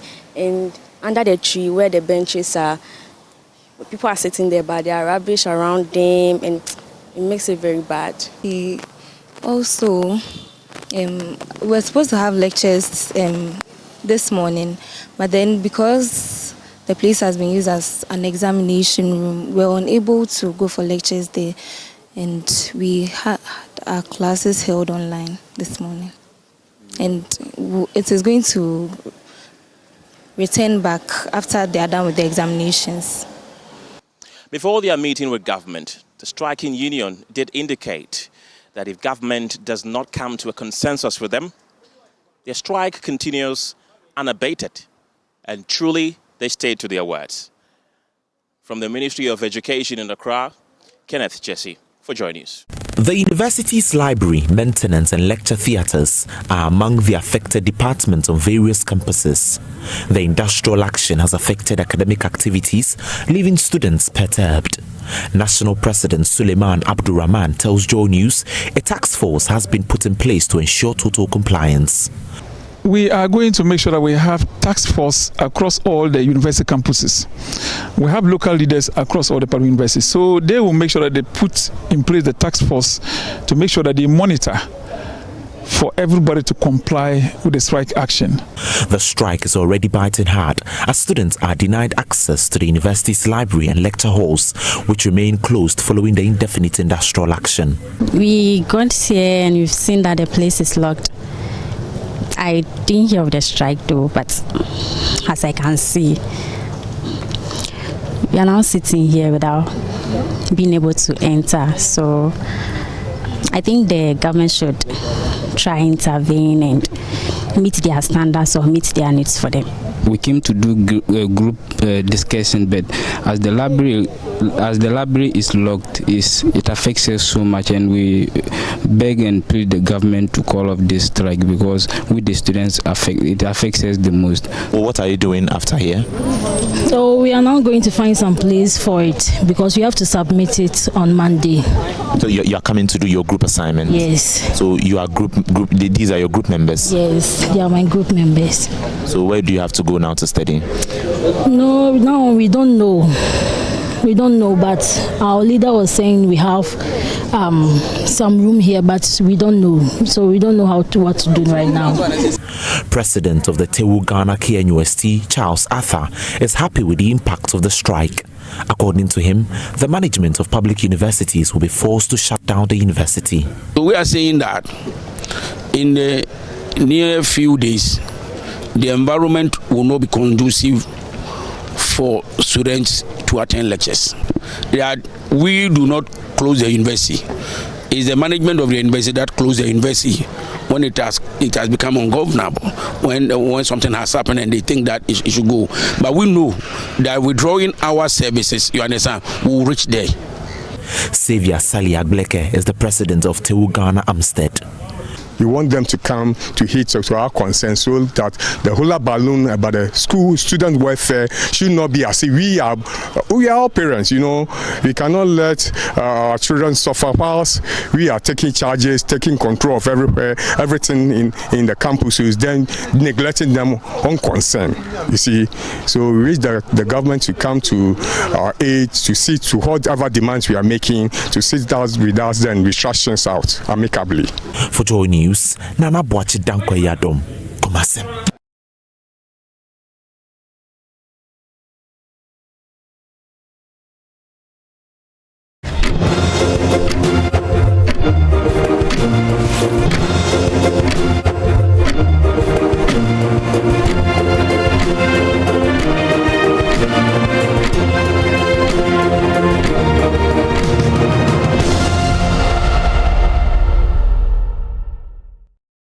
Welcome back on the AM show. It's time now for the big stories. Earlier this morning, I told you that striking labor unions say they are not returning to work despite a meeting with the Finance Ministry. So the Senior Staff Association, Federation of University Senior Staff, and Teachers and Educational Workers Unions are asking for better conditions of service and payment of their Tier 2 pensions. I've been joined by Isaac Donko, who's with the Senior Staff Association, who are currently on strike, for a conversation. Mr. Isaac, if you can hear me, welcome. It's a pleasure to have you on the show this morning. It's a pleasure. It's mine. Good morning. Hello, Mr. Donko. Hello, can you hear me? Yes, I can hear you. What were some of the outcomes? What was the outcome from the meeting you had with the Finance Ministry yesterday? Yeah, the meeting was very short and straightforward. We went there asking for our Tier 2 pension, and the ministry was also ready to pay. They accepted that they are in default of payment for some time now, so they are committed to pay. And before you got there, they've already made a 3-month payment. So they promised to pay, whilst they also pleaded that we should take steps to call off our strike. This is what transpired at the meeting. The Labour Commission is saying that the strike is uncalled for. What I'm curious about is, since you gave out the ultimatum, did they reach out to you? What was the conversation before? Right now that you're on strike, they are saying that your actions are unjustified.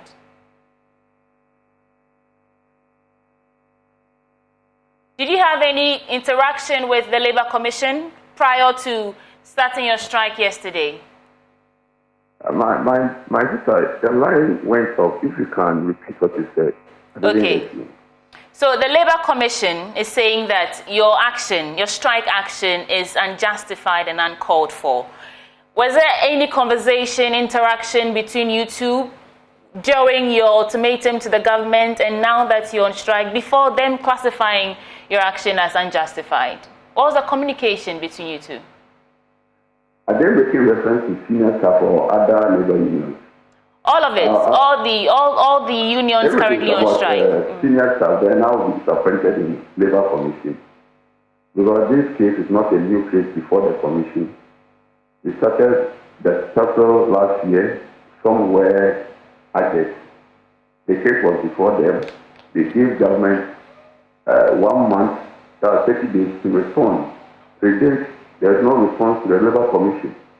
The last time we went to Labour Commission, that was last week, Wednesday. I asked them the same question, that the case has been there. There has been directive that government should respond.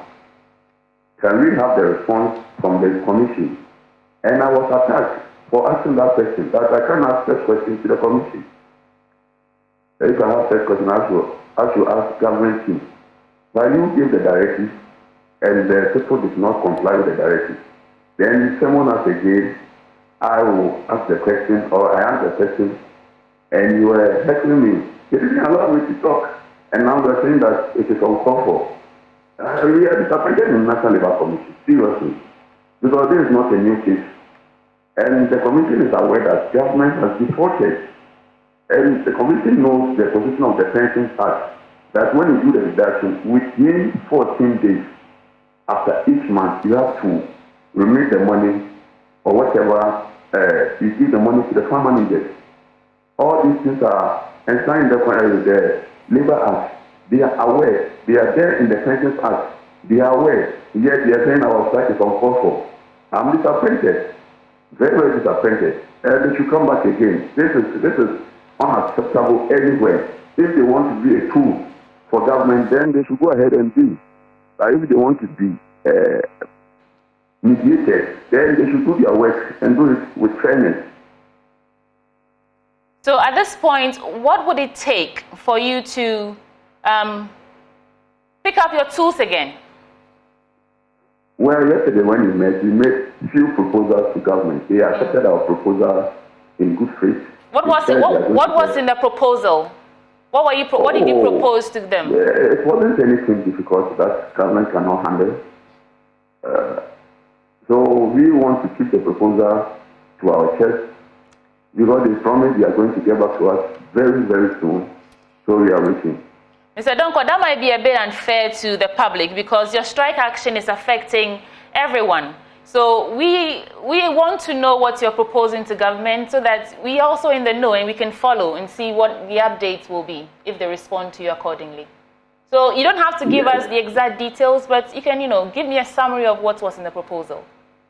It wasn't anything difficult, anything secret. Our proposal is simple. They should go ahead and say, that is it. That's the proposal. And their response to this was?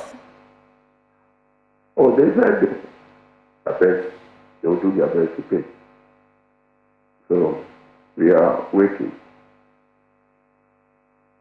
If the government does not give you any favorable response in the course of this month, are you still going to remain on strike? Is this something that is going to be, you're going to be on strike till you get a response from government? Now, looking at the poster of that today, I think they are committed. I think we are going to see their actions either today or Monday. I'm very positive that they are committed because, as I told you earlier, when you got 3 months has been paid, so I know they can do something. I don't think you get to the end of the month. I don't think so. Okay. I'm sure by Monday, this thing will be a thing of the past. Mr. Donko, the Senior Staff Association started the strike action about 3 weeks ago, and now other unions, educational unions like TEU, have joined. There are concerns that our educational sector, the students are the ones suffering. It's like when two elephants fighting is the ground that's suffering. How do you feel about the current situation that could affect the academic schedule of our students? Yes, it's unfortunate that these things are happening at the beginning of the year. It's very unfortunate that the students who are innocent are the ones suffering. But the students who are our children, we are the people taking care of the children, the students. So if the parent is not having money, if you don't have money as a parent, how can you send your child to school? As I'm talking to you now, we have pensioners who have been on pension for the past 3 to 4 years, and their lump sum is yet to come because of these activities by government. And those pensioners have their children in school. And you know the cost of school fees in Ghana, accommodation, the lesser the better. You go to university and you want to rent, it is almost 10,000 Ghana cedis. So if the parent is not having money, you can't even take care of the child. So we are the ones affected in the society. We are sorry for the children, but very soon, I think, the end will come. I know this is not the first time that you're going on strike or embarking on such an industrial action. In the past, have you had positive responses in the shortest possible time? And do you think that this time would be any different? Yes, I will continue to make reference to yesterday's engagement. Okay. Looking at government posture, I think we are gradually getting to the end of this issue. Okay. Yes. Right, please, thank you, but hold for me. Let me go to Mr. Ofosu Asamoah, who is the Executive Secretary of the National Labour Commission. Mr. Ofosu Asamoah, if you can hear me, what has a meeting revealed for you so far? Well, I am told we have gone by in that meeting with the Ministry and the Ministry of Education. Of course, as a committee, we are interested in one thing, that is our directors giving to them, and we give them to court if we have that is. I'm not sure what if you were following, but Mr. Ofosu Dankwa was saying that your reaction to their strike action, calling it uncalled for and unjustified, would be unfair because this is not something on your plate. How do you respond to that? You mean that my decision on the strike is unfair? Say again? I will see my discussion of the strike. Mr. Isaac Donko, the national chairman of the Senior Staff Association, who is still on the line, was saying that your reaction to the strike action, calling it unjustified and uncalled for, is unfair And I'm asking, how do you respond to that? Well, I don't respond to it. That is his statement. But he knows as the law. He knows that Labor Commission is the place to seek industrial injustice. That is what he and his group applied for in the commission when they had problems with the Ministry of Finance, expecting that Labor Commission, after going into it, will give a directive so that what he wants will be done, which we have accordingly done. That is why some of their concerns raised by a bit of allowances and so on. This engagement which they are currently having with the Ministry of Finance, which hasn't yet been on the press, is as a result of the directive given by the National Department. And in the same way, the Labour Commission is a directive to call of them. So if they are fixing to meet the Ministry of Finance, which is part of the directive, if they are enjoying the restoration of the allowance to originally suspended by the which also forms part of the deliberations and the flowing from the directive of the National Department. But what on the aside, call of the side and see the won't call of the. I mean, this is that that it was unfair, it was needless. Well, that is the statement. But from what I have out now to you, as the host of this program, which interviewing me, it makes you think of the judgment for you and I.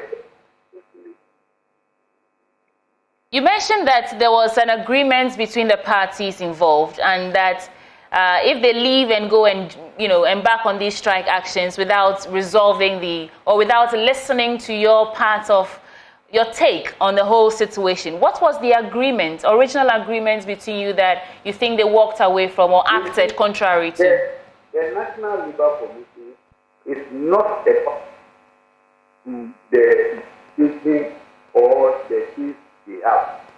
The case is between Senior Staff of Ghana and the Ministry of Finance, where we the salary, Ministry of Education, and the Ghana Special Education Commission. They are the parties.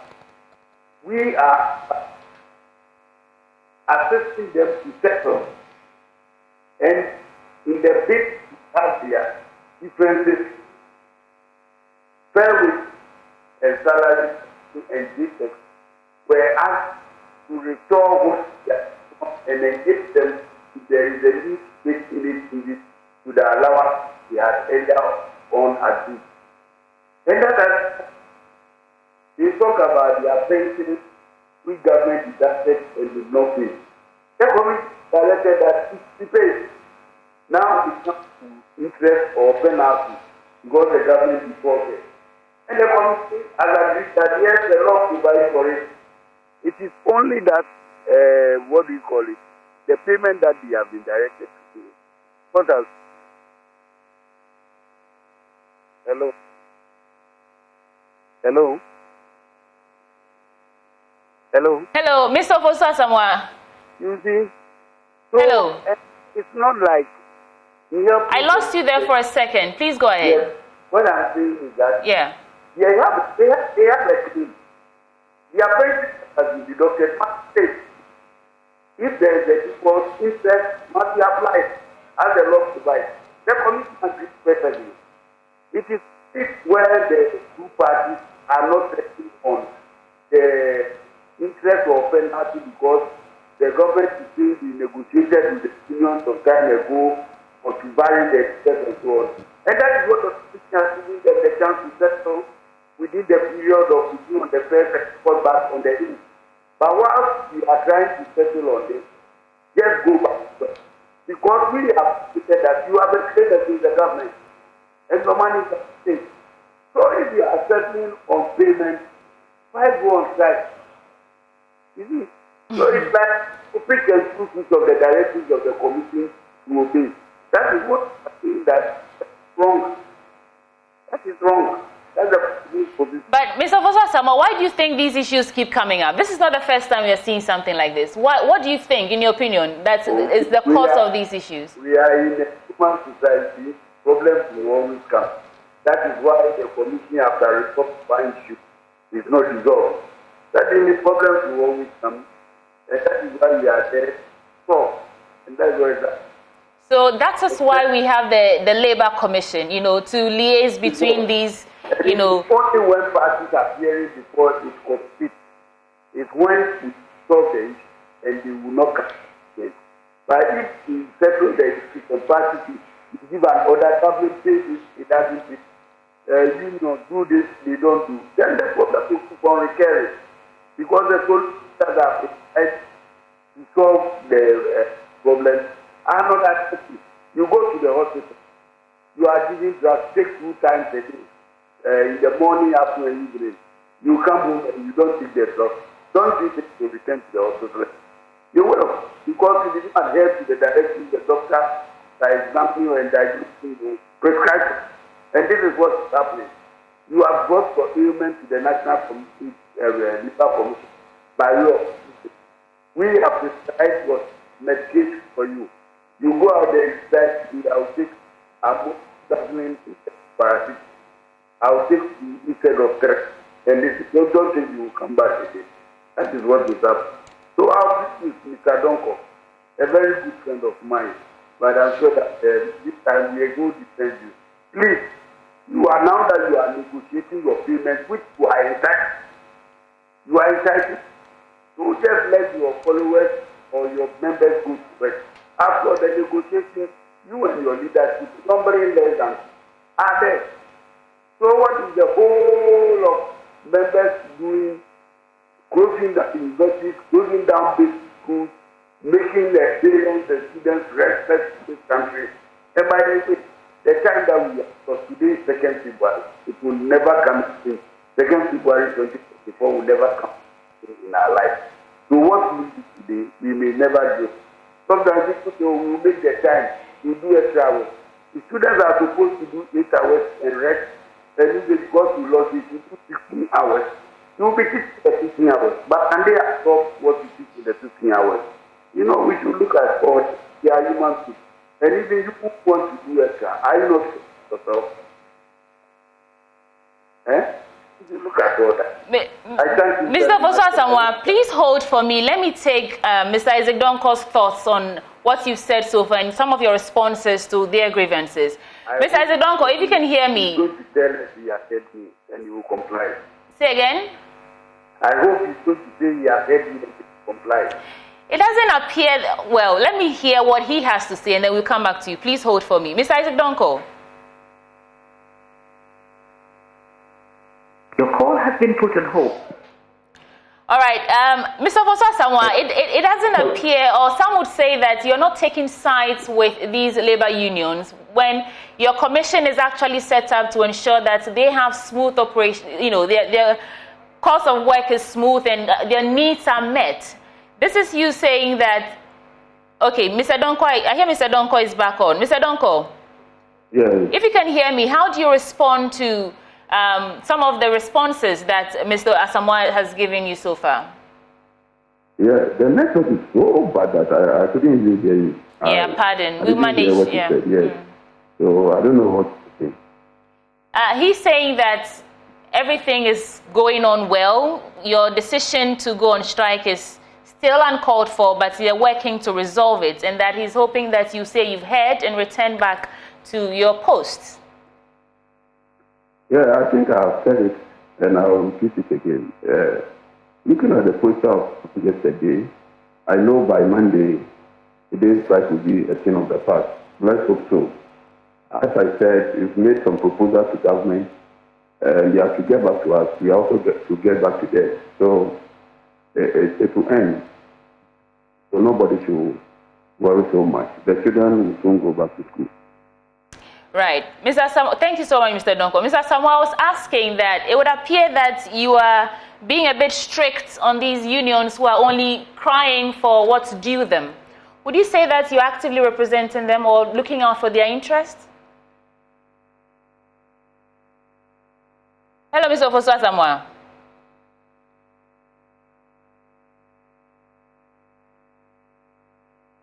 Mr. Ofosu Asamoah.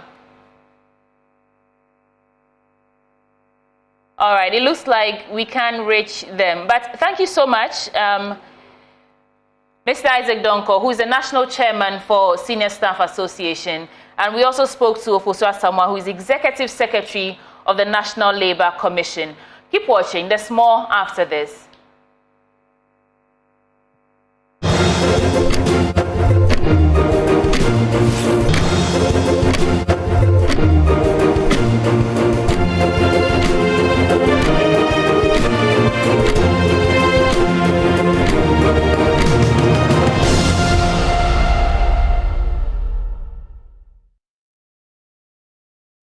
Right now, we want to open the phone lines for students. If you're in school, even if you're part of the teachers currently on strike, let us know how the situation is affecting you. So the lines will be on the screen right now, 0302-211-691. Call us and tell us how this situation is affecting you. All teachers and educational workers are currently on strike, Senior Staff Association. Some universities have closed down. Some basic schools, like the KNUST Basic School, have been closed down because, this institution is like arms of government. Each arm is required to make everything work. So if majority of the people are not there to ensure the smooth operation, then schools cannot function well. That is why most of these schools have closed down and the students are home bearing the cost of these two elephants fighting, the Labour Commission, the government and the various unions in the educational sector. But the phone lines are open now. Call us and let us know what your thoughts are. Well, the phone lines are open, but it's interesting that the various unions are currently on strike. The seniors.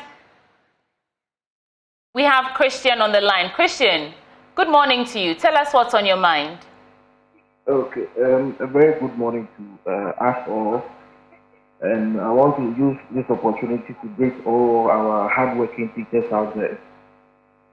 My father is a very hardworking teacher, and he was not left out as far as this particular issue is concerned. I'm a student, my siblings are also students. So this particular issue is a national issue that you must not play with.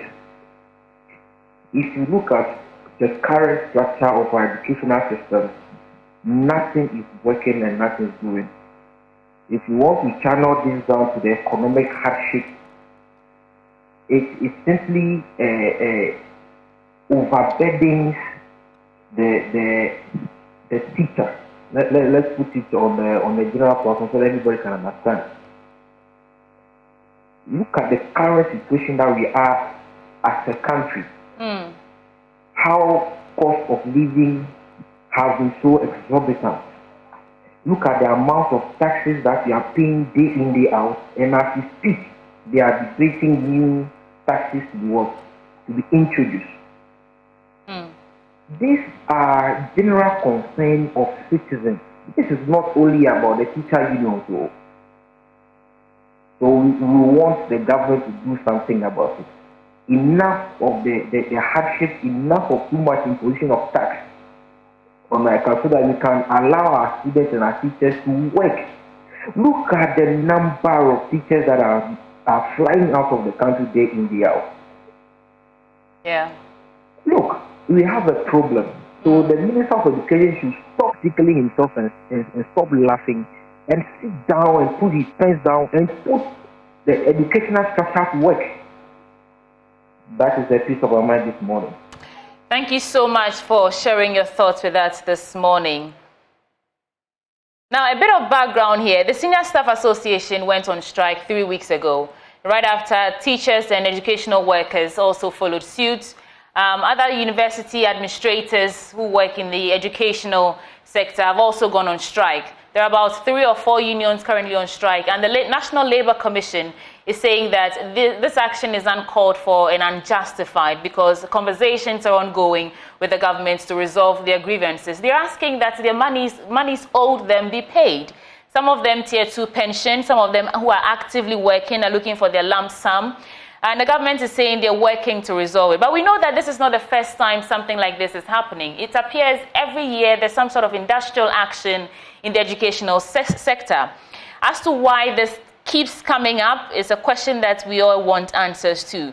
But if indeed the children are the future leaders, then government has to do more for our teachers, because if the teachers decide to teach our children that a bed is called a table, then we are all in big trouble. So let's do our bit, to ensure that our teachers are comfortable enough to teach well, because the children are our future leaders. Now we have Raphael on the phone. Raphael, share your thoughts with me this morning. Okay. Good morning, madam. I want to start on the ECO. Go ahead. Okay. ECOWAS, as it stands today, it's like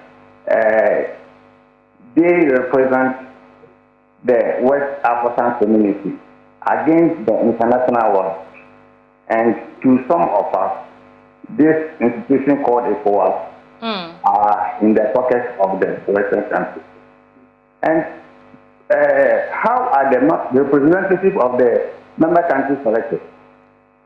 For instance, I know Ghana representative in the ECOWAS is this month, Ibn Chanda. And I think the mode of the selection of the member countries representatives is wrong. And this person who has been selected to represent a country, who does he report to? Did the person do intermittent press conference to brief the citizens what is happening in ECOWAS? As I'm speaking now, when you send your journalists to go to the street and ask people on the street that what is ECOWAS, I mean, they have no clue of the activity or what is happening in ECOWAS. We know ECOWAS by just a name. I think ECOWAS, the country's representatives, should be selected from credible institutions like Ghana Bar Association, NAT, or Ghana Medical Association, or any credible institution, or even like Imani Africa. Just imagine, first of all, if somebody like Brad Simon is the Ghana's representative in the ECOWAS, and the same applies to other countries, you can see the effect of ECOWAS. Now, as ECOWAS is just, it's just a formality. They are nothing. I think they should have another institution in power with ECOWAS so that the member countries can benefit.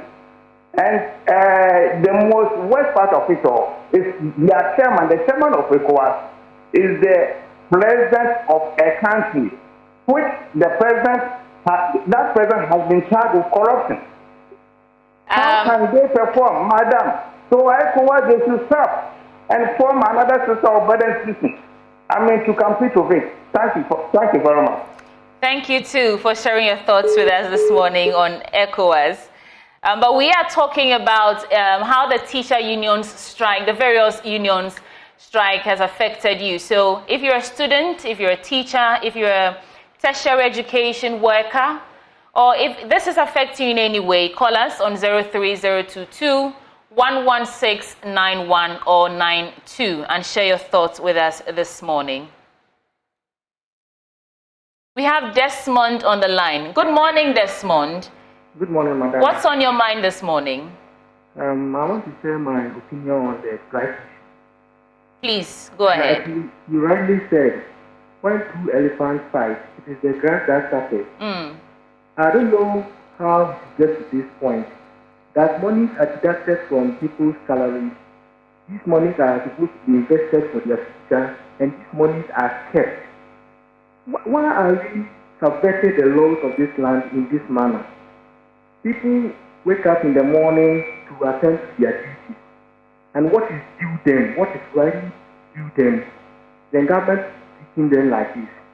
People who are paid for fees and stuff is suffering because of government indecisions. Sometimes it's very appalling. Thank you very much. Are you a teacher? So I'm a teacher. Okay. Thank you so much for sharing your thoughts with us this morning. You are welcome.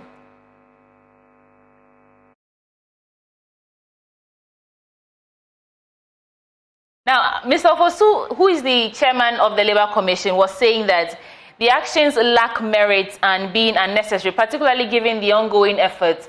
It's also, it's as if it's suggesting that because they are talking about resolving these issues, the various unions should not have taken this industrial action, which they are mandated to do if their grievances are not heard. Mind you, they gave the government an ultimatum. They gave them time to come forward, to engage them, to do all the things that they could have done to prevent them from embarking on the strike. But this is where we are now.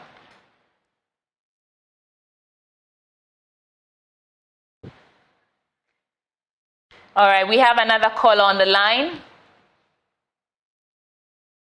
Emmanuel, good morning to you. Good morning. Share your thoughts with me this morning. Yes. Please turn down the volume on your set and let's talk directly. Yes, I'm Emmanuel calling from Bole, not Salana Radio. Go ahead, Emmanuel. Yes. I'm saying the government has failed us UAP. And to be honest, I'm a teacher, but I don't have hope. I just need to go back to class and then continue and wait for the next election to vote them out. That's all. Are you still there, Emmanuel? Yes, I'm here. Please speak up. Go ahead. Yes, that's what I have for you. Oh, okay. Thank you so much. Okay. Alidu is our last caller. Alidu. Yes, please. You have the floor. Good morning. Good morning. Please, the ongoing strike has affected students a lot. How so? My brother gained an admission at UDS. He paid his fees and it did not reflect on his quota. So he couldn't register his courses. And we've been following it till now. Nothing has been done. They said not until they are done with the strike, they can't attend to anyone facing that kind of problem. And it's so frustrating. Yeah. So we are pleading on the government to listen to what, or like to meet their demand, so that they can come back and then serve the students. Well, thank you so much, Emmanuel, for sharing your thoughts with us. That's how we wrap up for the big stories now. Now, stay on the show. Later on, we have the Spelling Bee contest, the grand finale of the Spelling Bee contest, which is happening later on today. This was the big stories. We talked about the various teachers' unions who are on strike looking for their grievances to be met by government. They're saying that conversations are ongoing and hopefully all this will be resolved pretty soon. We'll keep you updated on how that fares. My name is Suti Aboshi. There's more in this hour.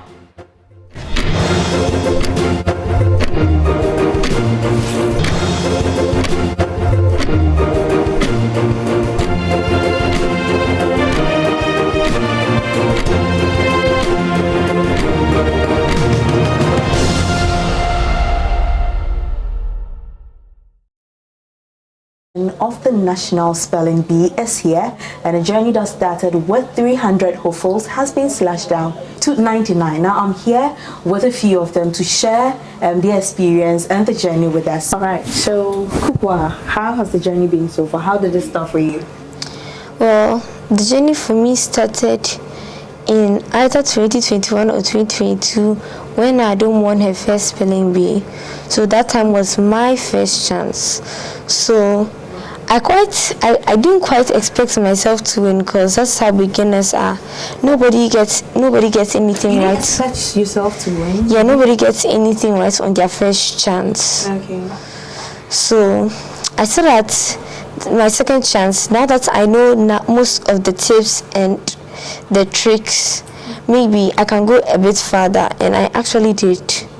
On my second chance, I got 11th place, and then this time there were like 100 of us. Wow.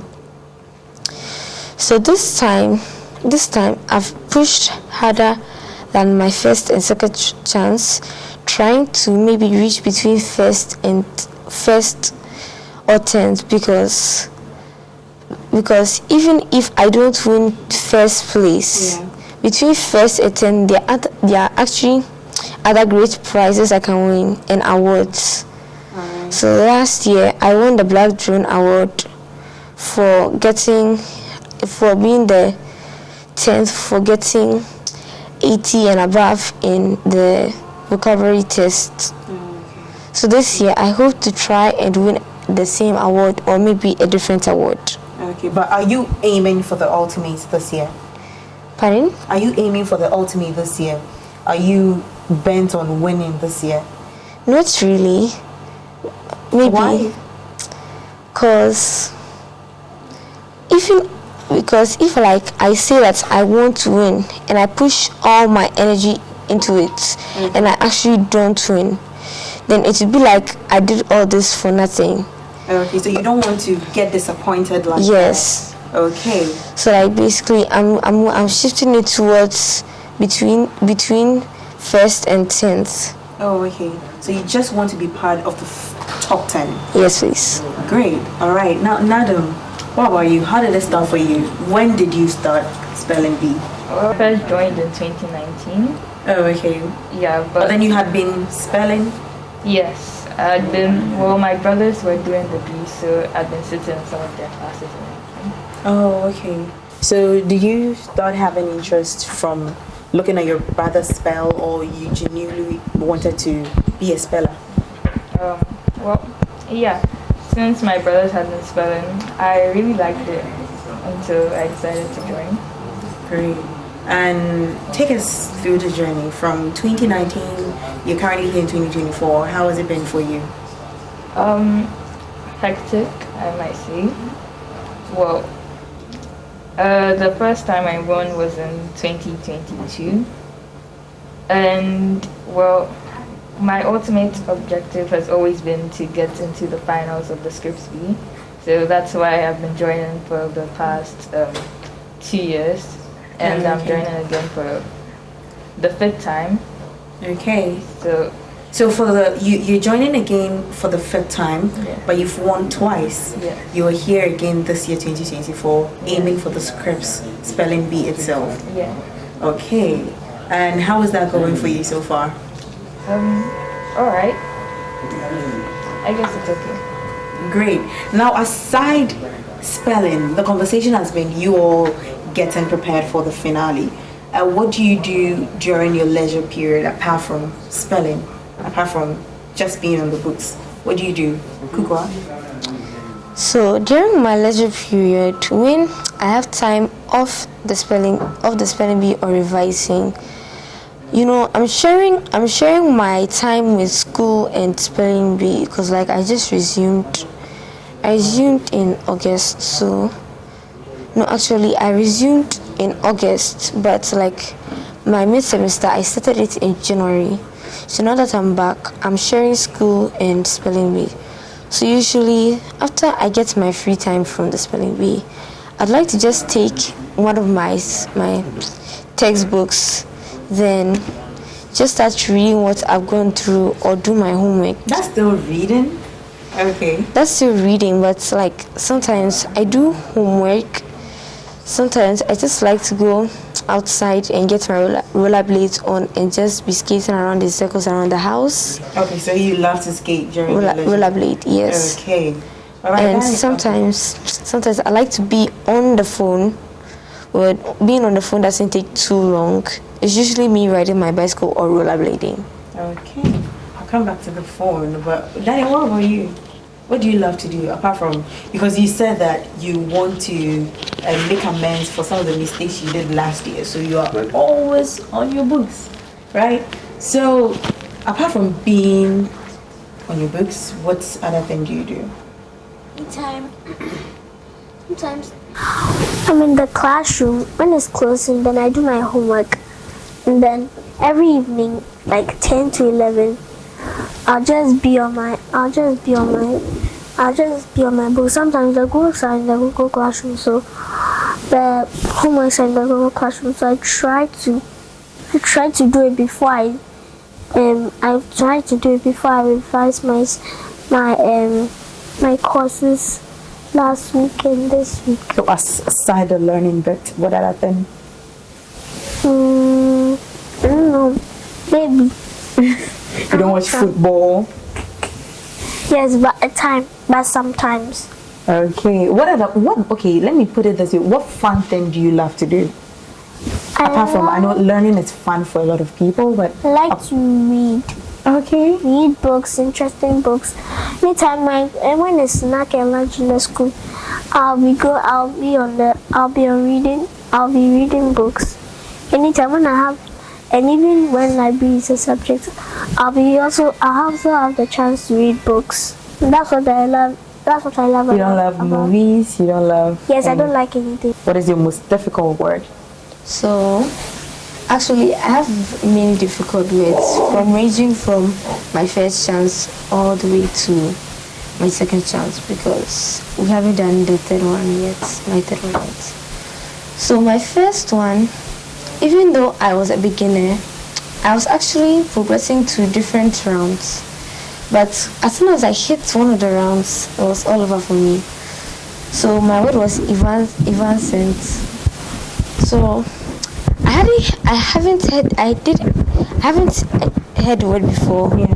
I hadn't heard it before. So when they gave me the word, I was a bit confused because I didn't know whether I was Latin or French. My origins got mixed up in my head. So meaning the tips also got mixed up in my head.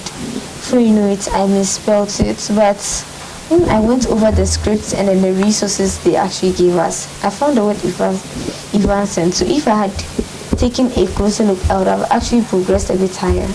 Okay. But now you know how to spell it. Yes, and then the other word that I also got wrong is repartee.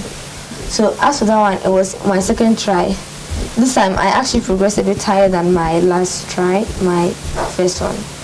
So repartee, I hadn't heard the word before. As for that one, I definitely know it was French. Yeah. So my French, but you definitely asked of the origin. Yes. Yeah. The A sound can be spelled with many others. So when you say repartee, everything was just flowing to my word. I panicked, and then I spelled it with a different word. I spelled it with repertoire. So that's what knocked me out. It was painful to find out that I could have, if I had taken my time and just cooled down a bit, I would have actually gotten it correct. But how have you dealt with your stage fright and all that over the years? Because you keep coming back, you keep learning from your mistakes. How have you been dealing with that? So, usually the spelling bee people, before we go on stage, they give us a little pep talk. Yeah. So before we spell our words, they say that before you spell your word, don't look at your parents, don't look at anyone, focus your eyes on the pronouncer, open your ears to hear every syllable that comes out of his mouth so you get your word correct. Do not let anything distract you, even if it's your parents. Your mind shouldn't be filled, but it also shouldn't be blank. Mm-hmm. Like, you shouldn't have people on your mind like, oh no, what if I get this word wrong? This person, this, that. Let your mind your only concentration should be on the pronouncer and what his lips are saying. Okay. So, as for the stage frights, it's natural. Everybody overcomes it once in a while, and that's what has happened to me so far. Okay, all right. Daniel, have you remembered your word? Your word, but apart from you've been in it since 2022. Great. What are some of the words that you found difficult? I think now when I was on my courses, when I was revising my week and my lessons during the weeks, I found a difficult word. It's spelled is C.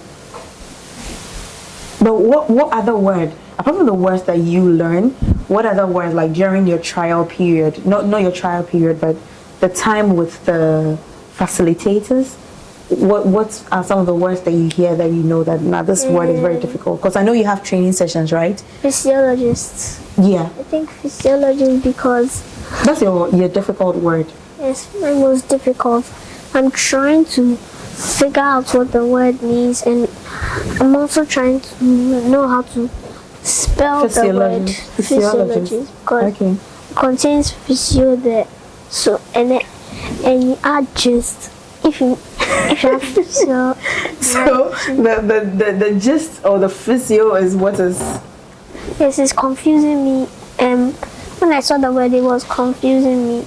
I thought I couldn't spell it, so I spelled it during the weekend. And I misspelled it. Again? Yes, I misspelled it. But I'm trying to know what I'm trying to how to spell it. And even the physio. I'm trying how to spell it because it's very confusing. Very confusing. All right.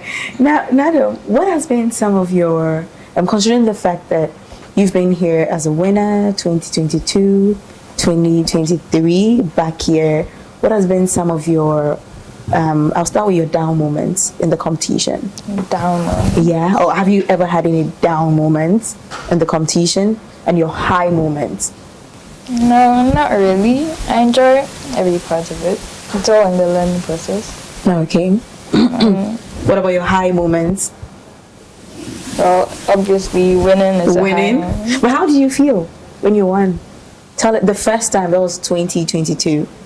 Well, happy because I'd been in it for 3 years and I'd been studying really hard. So it was a great moment for me. Great. What about you? What has been some of your high moments in the competition?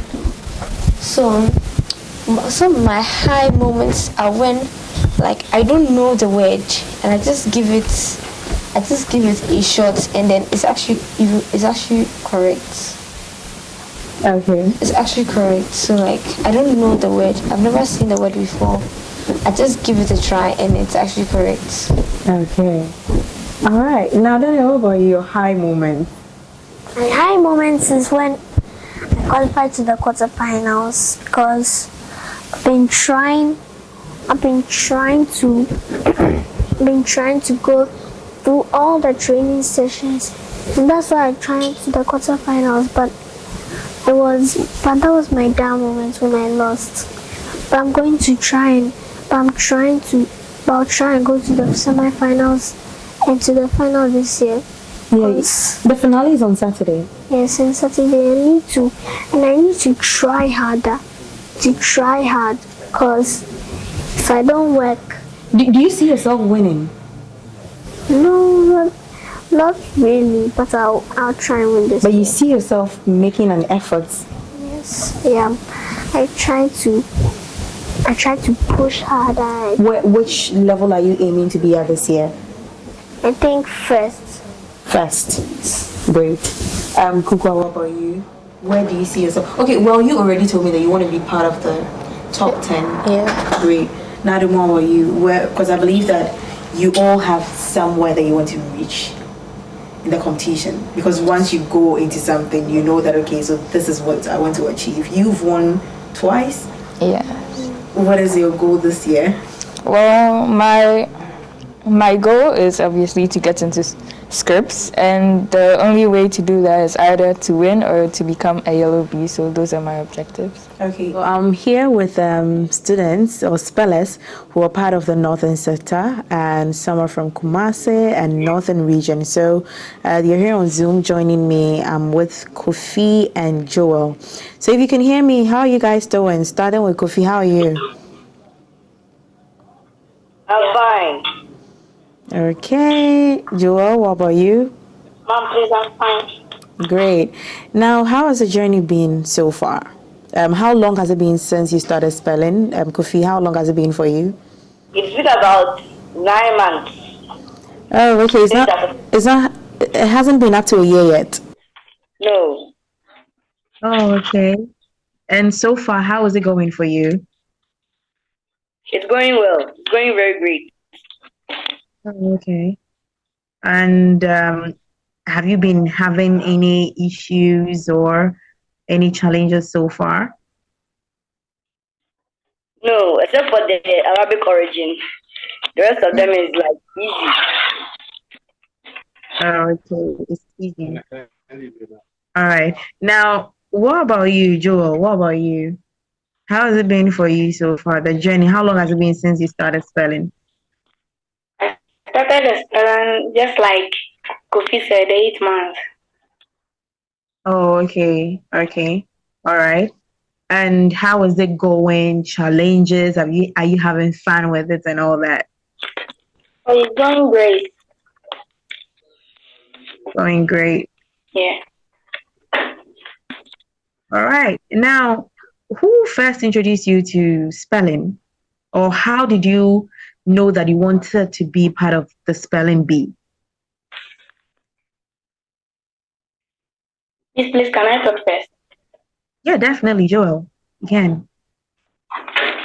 I was in class, and my head teacher came to our class and told me that I've been selected for a spelling bee competition. Okay. I didn't know. I was just selected, so I started preparing. But you were interested, I presume, because if you were not interested, you wouldn't be here in the first place. I was very interested in spelling. Oh, okay. So that was why you were chosen to represent your school. Yeah. Okay. Kofi, what about you? How did it start for you? As for me, by then I was in nursery too. Hey, and my dad told me to spell apple, and I spelled it Apple, and that's how it all started. But when I was in KG1, there was also a competition, and for that I was a second runner-up. Oh, okay. So it means you've been doing it indirectly, even though it's not like the main spelling bee, but then a couple of competitions you've been taking part in it, right? Yes. Oh, okay. I see. Now the finale is just this weekend. How are you preparing for it, Kofi?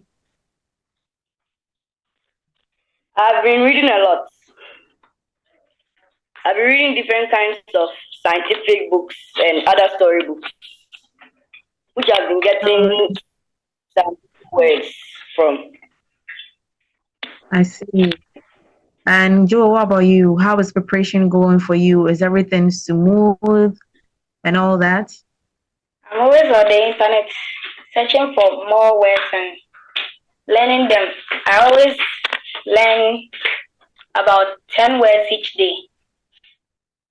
Okay. And today, what word have you learned? I learned about,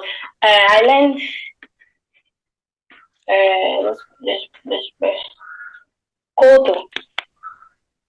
What word again? Koto. How do you spell that? And what does it mean? It's an Arabic word. Oh, okay.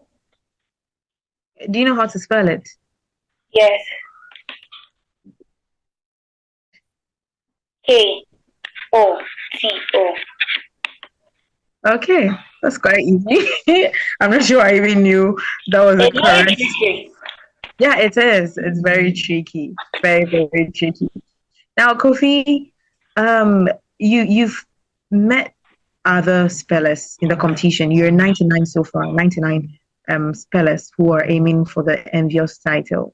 Do you see any of them as a threat to you? Yeah, a lot. Oh, you see a lot of threats. Wow. And how are you dealing with that? Because then, if you see them as a threat, how are you dealing with that? I've been checking out how they prepare and double it for me. So if they prepare like every day they get 10 words, then I double it every day 20 words. Interesting. That's a trick right there. Joe, what about you? Do you see anybody in the competition as a threat to you, that you see this person and you be like, okay, nah, this person, I'm not sure I can match up to this person. So you see that person as a threat. Do you see anyone in the competition as such? Yes, and some people even miscarried me. Oh, okay. But how are you dealing with that, by the way? Because then if you see them as a threat, your aim or the goal that has brought you into the competition might not materialize if you still see them as that threat. What are you doing about it? Because Kofi says doubling his chances. He doubles what he sees they do. So what about you? What are you doing? My aim is to win the trophy. So I'm not listening to what they are saying. Okay, so you are not even listening to them. You are focused. Yes, and preparing as twice as much as they do. All right, so I'm here with the country director, Eugenia, and she's just here to brief us more on what people are supposed to expect on the finale. So, finale is just a few days away. How has preparation been like? Manic, because you're working with 99 finalists from, we can say, all over the world. So most of them are from Ghana, and then we've got a UK and a US space, so that's going to be virtual. We know how internet challenges can be, but we're ready to take it on. And just working with one child is enough, and then you've got 99 of that. It's a lot. Yes, so whilst I'm talking to you, my colleagues are also working on other aspects. We're looking through the words to make sure they're ready. We're taking some of the children through the test they have to do before Saturday. So it seems like a madhouse, but we've got it together. Great. Now, earlier speaking to a couple of the kids, most of them were expressing like stage fright and all that. How do you deal with that? Well, so normally we would kind of talk them out of it. And I think that a lot of them, when we begin to talk to the children about what stresses that they believe they're going through, or some of them, they say, I'm stressed. But really, at your age? But really what it is that they're just not sure. And I think it's as a result of the fact that in our schools, we're not having as many competitions anymore. So this is the first time that they're actually standing on a stage where there's especially more at that level. Yes, and again, where there's more than 20 people, because a lot of them do class presentations, and normally there's 20, 30, 40 people, but when there's 100 people, they panic. So I think that also kind of accounts for it. So they kind of, and again, it's the fear of the unknown, and also sometimes the pressure that we put on them as adults. And so we kind of try and talk them out of it and remind them how far they've come, because we started with another 300, and we've got only 99 now. It's been slashed down totally. Yeah. So when some of them come to you, I think you just try to talk them. Yes, we talk them through the process. So we don't necessarily discard them or their feelings, because they are genuine feelings. But we talk them through the process so that they actually realize that there's really nothing to be scared of, because it's the fear you put in front of you that would actually not allow you to move on. They know their stuff. Okay. So it is what the fear really is. I'm standing on stage and everybody's looking at me. It's that public speaking thing that we all have. I'm sure before the lights came on, you had butterflies in your belly. I did same. So. Yes. But finale, few days away, what should everybody out there expect? Well, expect to see brilliance is what I say. Our children are more than we give them credit for. I keep saying that. Watch our children show you how spelling should be done. Spelling is not about recitation. Spelling is not about committing words to memory. There's a science to spelling, and these children are going to show you how it works. You're also going to see spellers who have done it more than once, twice, thrice, and coming back. What that teaches an adult, I say, is resilience, not giving up, not taking yourself too seriously, where if you fall once, you think that that's enough and I shouldn't come back again. What you're also going to see is a celebration of literacy. So it's not just spelling, as we say it. It's not really, the spelling bee is not just about spelling. It's literacy. And so you're going to hear words that we don't use on an everyday, I almost said normal, on an everyday basis, but it can also help us to improve our vocabulary. We don't need to be using the same words over and over again, and also I think at the bottom of it, what it actually, it's a platform that allows us to see how our children, given the opportunity at that age, at a primary level age, can shine. Yeah. Yeah. All right. So we just had it all from Eugenia that we should expect to also learn. Yeah, I'm expecting to learn a lot of words from the kids. Yeah, on that day. I'm Jacqueline Asamayobo, reporting for Joy News.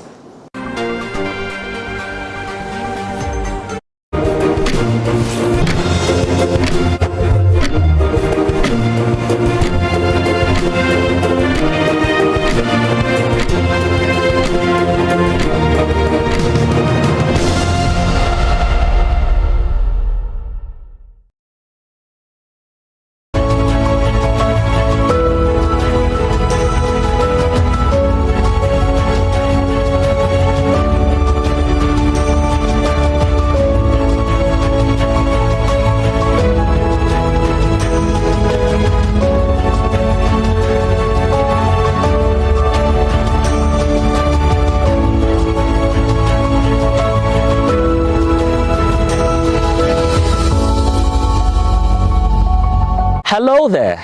To provide timely information and to explain educational reforms and to discuss school models and interventions, the Ministry of Education, in partnership with the Teacher Education Journal, presents to you the first ever education TV talk show, the Edu Talk Show. The Edu Talk Show keeps you informed and updated on trends in the world of education. The Ghanaian teacher is so versatile. Provide him the opportunity, train him, and that teacher will perform wonders. Where are the women? They're doing very well academically, but they're not in the sciences and all of that. So technology is missing a lot more women that they could have had. You need to tell the parents, at the moment, what you are getting is covering only an aspect of your child's education. And therefore, it's very difficult for you to make any decision with the limited information you have. We still have more to do when it comes to safe school. So join us as we speak to our guests on reforms taking place in Ghana's education sector. My name is Blessed Sogan, and I am your host.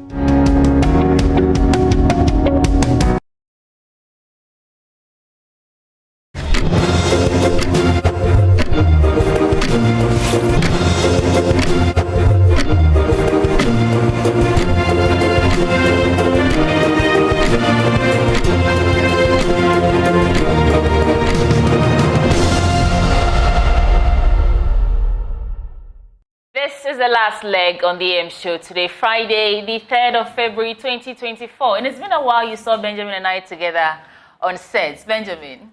What is this about? Drop a pin. What's the coordinates? Coordinates for what? Where's your mind at? This morning you said you could rap, Benjamin. I just threw you that. Oh, you know, it's spiritual. Okay. It's very spiritual. Okay. It comes under certain circumstances, what you see. You'd have to give me a beat, but maybe you see when you're in the element and you are rapping, some things may happen or words may, what I say. So you have to season it. That's why we take time with scripts and then we come out with, you know. Yeah, you're explaining so much. A classic for you. But you know how I do it. You know, I can spit bars. You're a smooth operator. Yeah. No kidding. Anyway, it's time now for us to chat with you. Open the phone lines for anything that you want to talk to us about. But I want to quickly throw this at you, Benjamin. You know that DCG is embarking on. Benjamin, why are you? No, you go ahead. Is embarking on Operation No Consumption for Free, where they're going around and disconnecting meters. I just want to pick your thoughts on that before we open the phone lines for us. I feel it's a step in the right direction. You know, over a year ago, when Samuel Dubik Mahama took over, they had some drives to recover sums of money from people who were, using power without paying for it. The Ghana Water Company Limited came in. I think it's a continuation of that process. Okay. What I want to say on that is, fair is fair. You are taking our money, deliver service. Sometime last night, my light went off, no matter how briefly, and it came back. But I'd been to 2 other places, and the lights had gone off.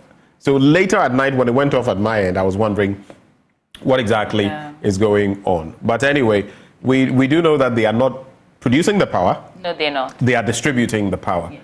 So sometimes you have to look at where the problem really is. But I think recovering funds, wanting to recover funds, ensuring that people pay for what they consume is not, in the wrong in any way. My concern is the 15% that likely will be slapped on electricity tariffs. Some even say it's going to be more than 15%. Some have suggested as high as 22%. I don't know how that will work out, but definitely Ghanaians are not looking forward to it. So if you're looking for money or looking to recover monies that will help run the operation smoothly, then maybe this collection of monies back owed them should, suffice rather than taxing us 15%. I'm particularly not looking forward to paying any tax on electricity. Anyway, the phone lines are open, so share your thoughts. You have the number on your screen, 030-221-1691. Share your thoughts with us. Samson from Asante Amakuku. Share your thoughts with us this morning. Good morning to you. Good morning, madam. What's on your mind this morning, Samson?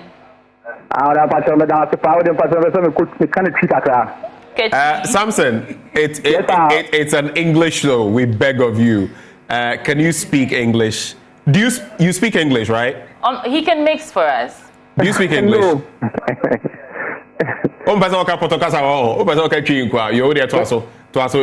Translation or interpretation. Drop a pin, Samson. What's the coordinates of your mind?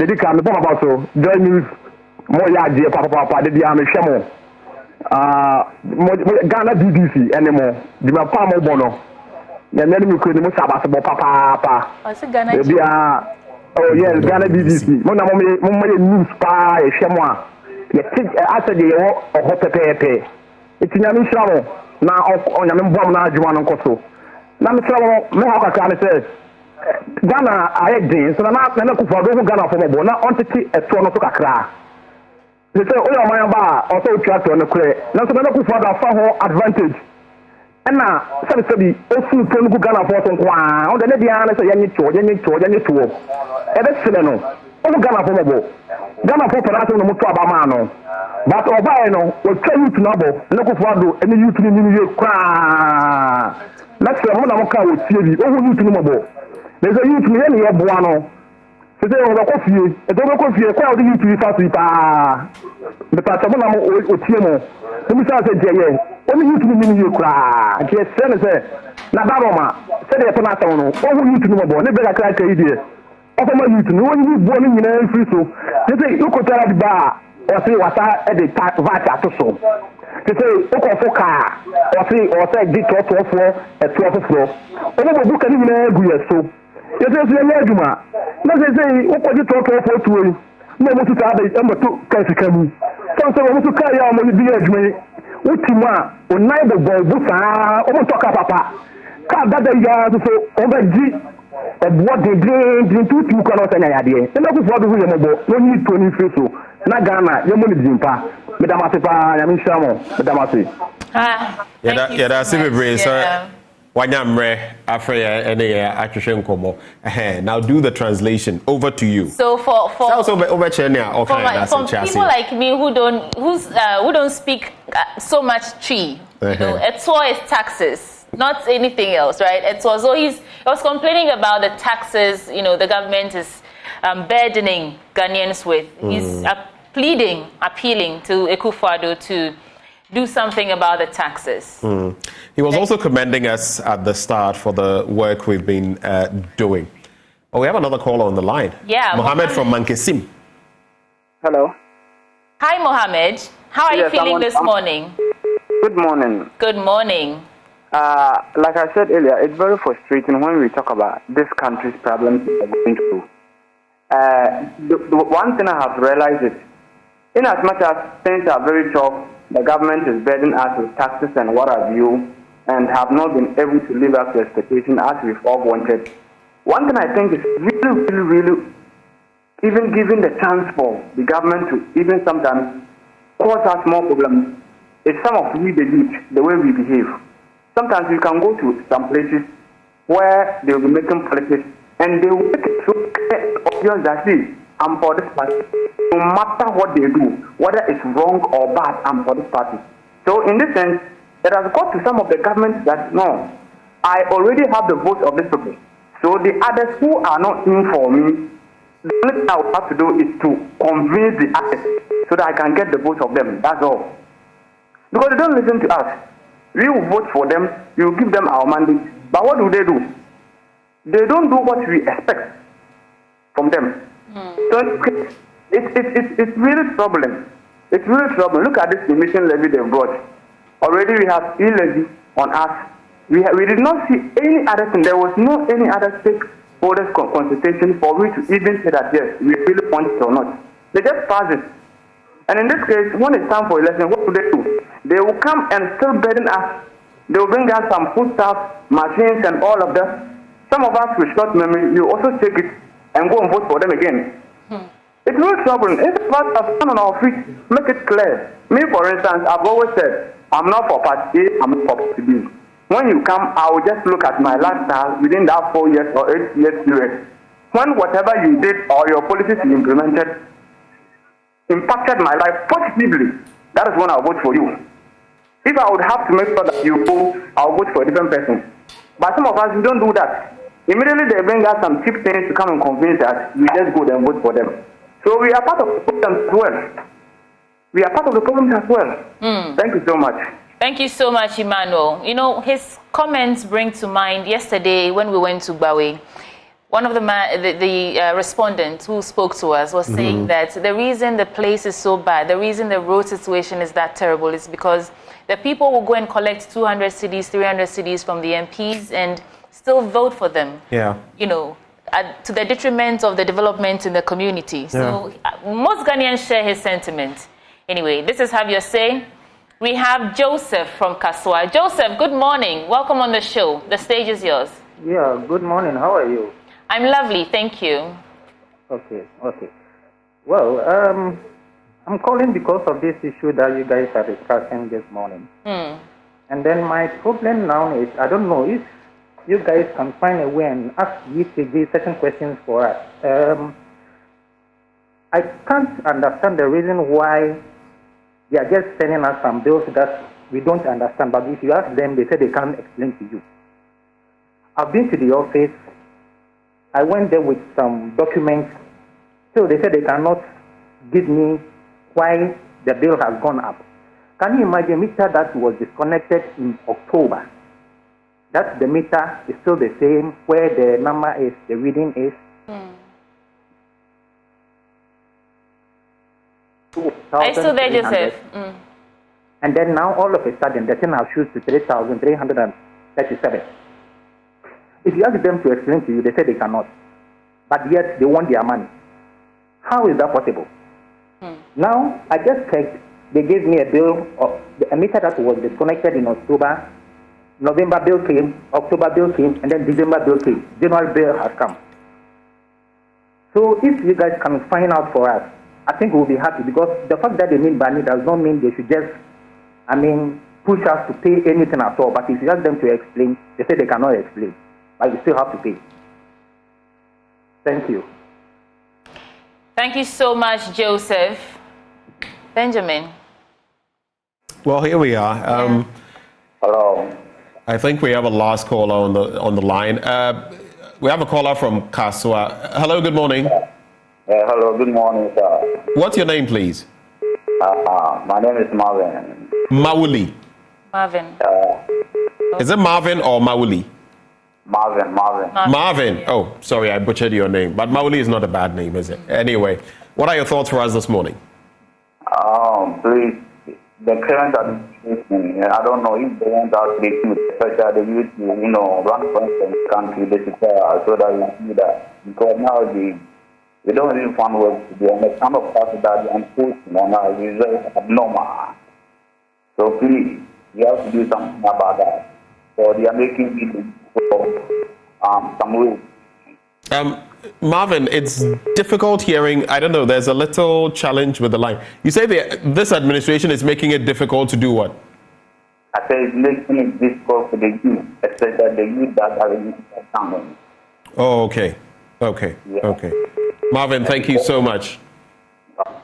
Thank you. So I think interesting perspectives that people have shared, and Marvin wrapping it up there that things are pretty difficult for the youth, and I feel exactly what he feels, because when you go out there, you interact with people, it's not easy. It's not easy. I know, and this is on a lighter note. I know of people who want to get married, but can't because, Charlie, things make tight. Charlie. I know someone who was given the list recently. I say, yes, I didn't worry. But how much was it? The dowry? It's not, it's all these things. You have to purchase cloth, you have to purchase this and that, you have to give this to the family, they want this and that. And some of the things that sometimes are presented, honestly, some families too. Yeah. Yeah. No, but you have to pay. I think that's, You have to pay for what? If you're going to marry a woman, you're not buying the person. You're not buying, but you are not buying the person. Consider it a wedding. I know of families as well here. I don't want to say they are more enlightened, but they feel you are not coming to buy our daughter. You are not coming to. The list is so small. It's practically nothing in there, but they are literally telling you, this is it. So don't go and mess up, because if you mess around, it's very easy. There's nothing to return to you. You get it? If you can some people will give you a list, and some people feel, hey, now this list, why in this economy? If you can afford to pay tens of thousands of CDs as dowry, go ahead. I don't think it's necessary. Understand. It is. It is. They say that if you stretch the men, then they value you. They see that. Really? They say cheese when you're full or something. Say it right for me. When you're full or something like that. Well, I don't subscribe to that. I don't believe in that thing about I like the guy or I like the lady, but let me pretend stretching the kakra. Or the whole bit about you must pay a lot before. But well, it's I don't even want to say it's culture, because today we've changed so many things. Back in the day, people weren't collecting iPads and iPhones and all kinds of it was a sewing weird machines and actually they were preparing the woman for married life, and maybe so she could stand on her feet. You see some of the things you are mentioning, a sewing machine or this or that, so that she wouldn't have to struggle. Today, it's turned into something completely different. But I'm sure some Friday we could have that conversation. Yes, but a happy birthday message to Richard Timinka, the Roadmaster. Stay blessed. This is from Ekosam, our producer extraordinaire, and some other friends. Oh, man, it's a day is only producer extraordinaire. It's because of his hairstyle that you are saying he's extraordinaire. It's because I like his. Let's go on. Should we talk about... No, let's not talk about Eko. Let's go on. All right, this birthday message also comes through from Linda Doreen Ashong. She says, a happy new year and blessed birthday to Ama Cheryl Rapper, a.k.a. Jigbody Patience, from the No Crab Action Girl. Linda, AC, and Barbara, we love you. And so that's from Linda Doreen Ashong on behalf of Linda, AC, and Barbara. Cheryl Rapper, happy birthday to you. I want to give a shout to Akosia Kanga, my designer. She does fantastic work for me. Everything I wear on the set is okay. Thank you so much, girl. You're looking Christmassy today. Yes, I'm a Christmas baby. I was born on 25th December. You were? I was. You're a Christmas baby? I'm a Christmas baby. Okay, so Noel, red with the green, the elves versus Santa and everything. Does Santa come to Ghana? No, we don't have Santa. Oh, my Ghana, we have network, and I say Christmas. Or maybe because of the economy, network and we need to wrap this up. Well, from us to you, we love you. Thank you for joining us. Every weekday, my name is Sweetie Abochi. And I am Benjamin Akakbo. On that note, it's a wrap. Enjoy your weekend. See you on Monday. Joy News Desk up next.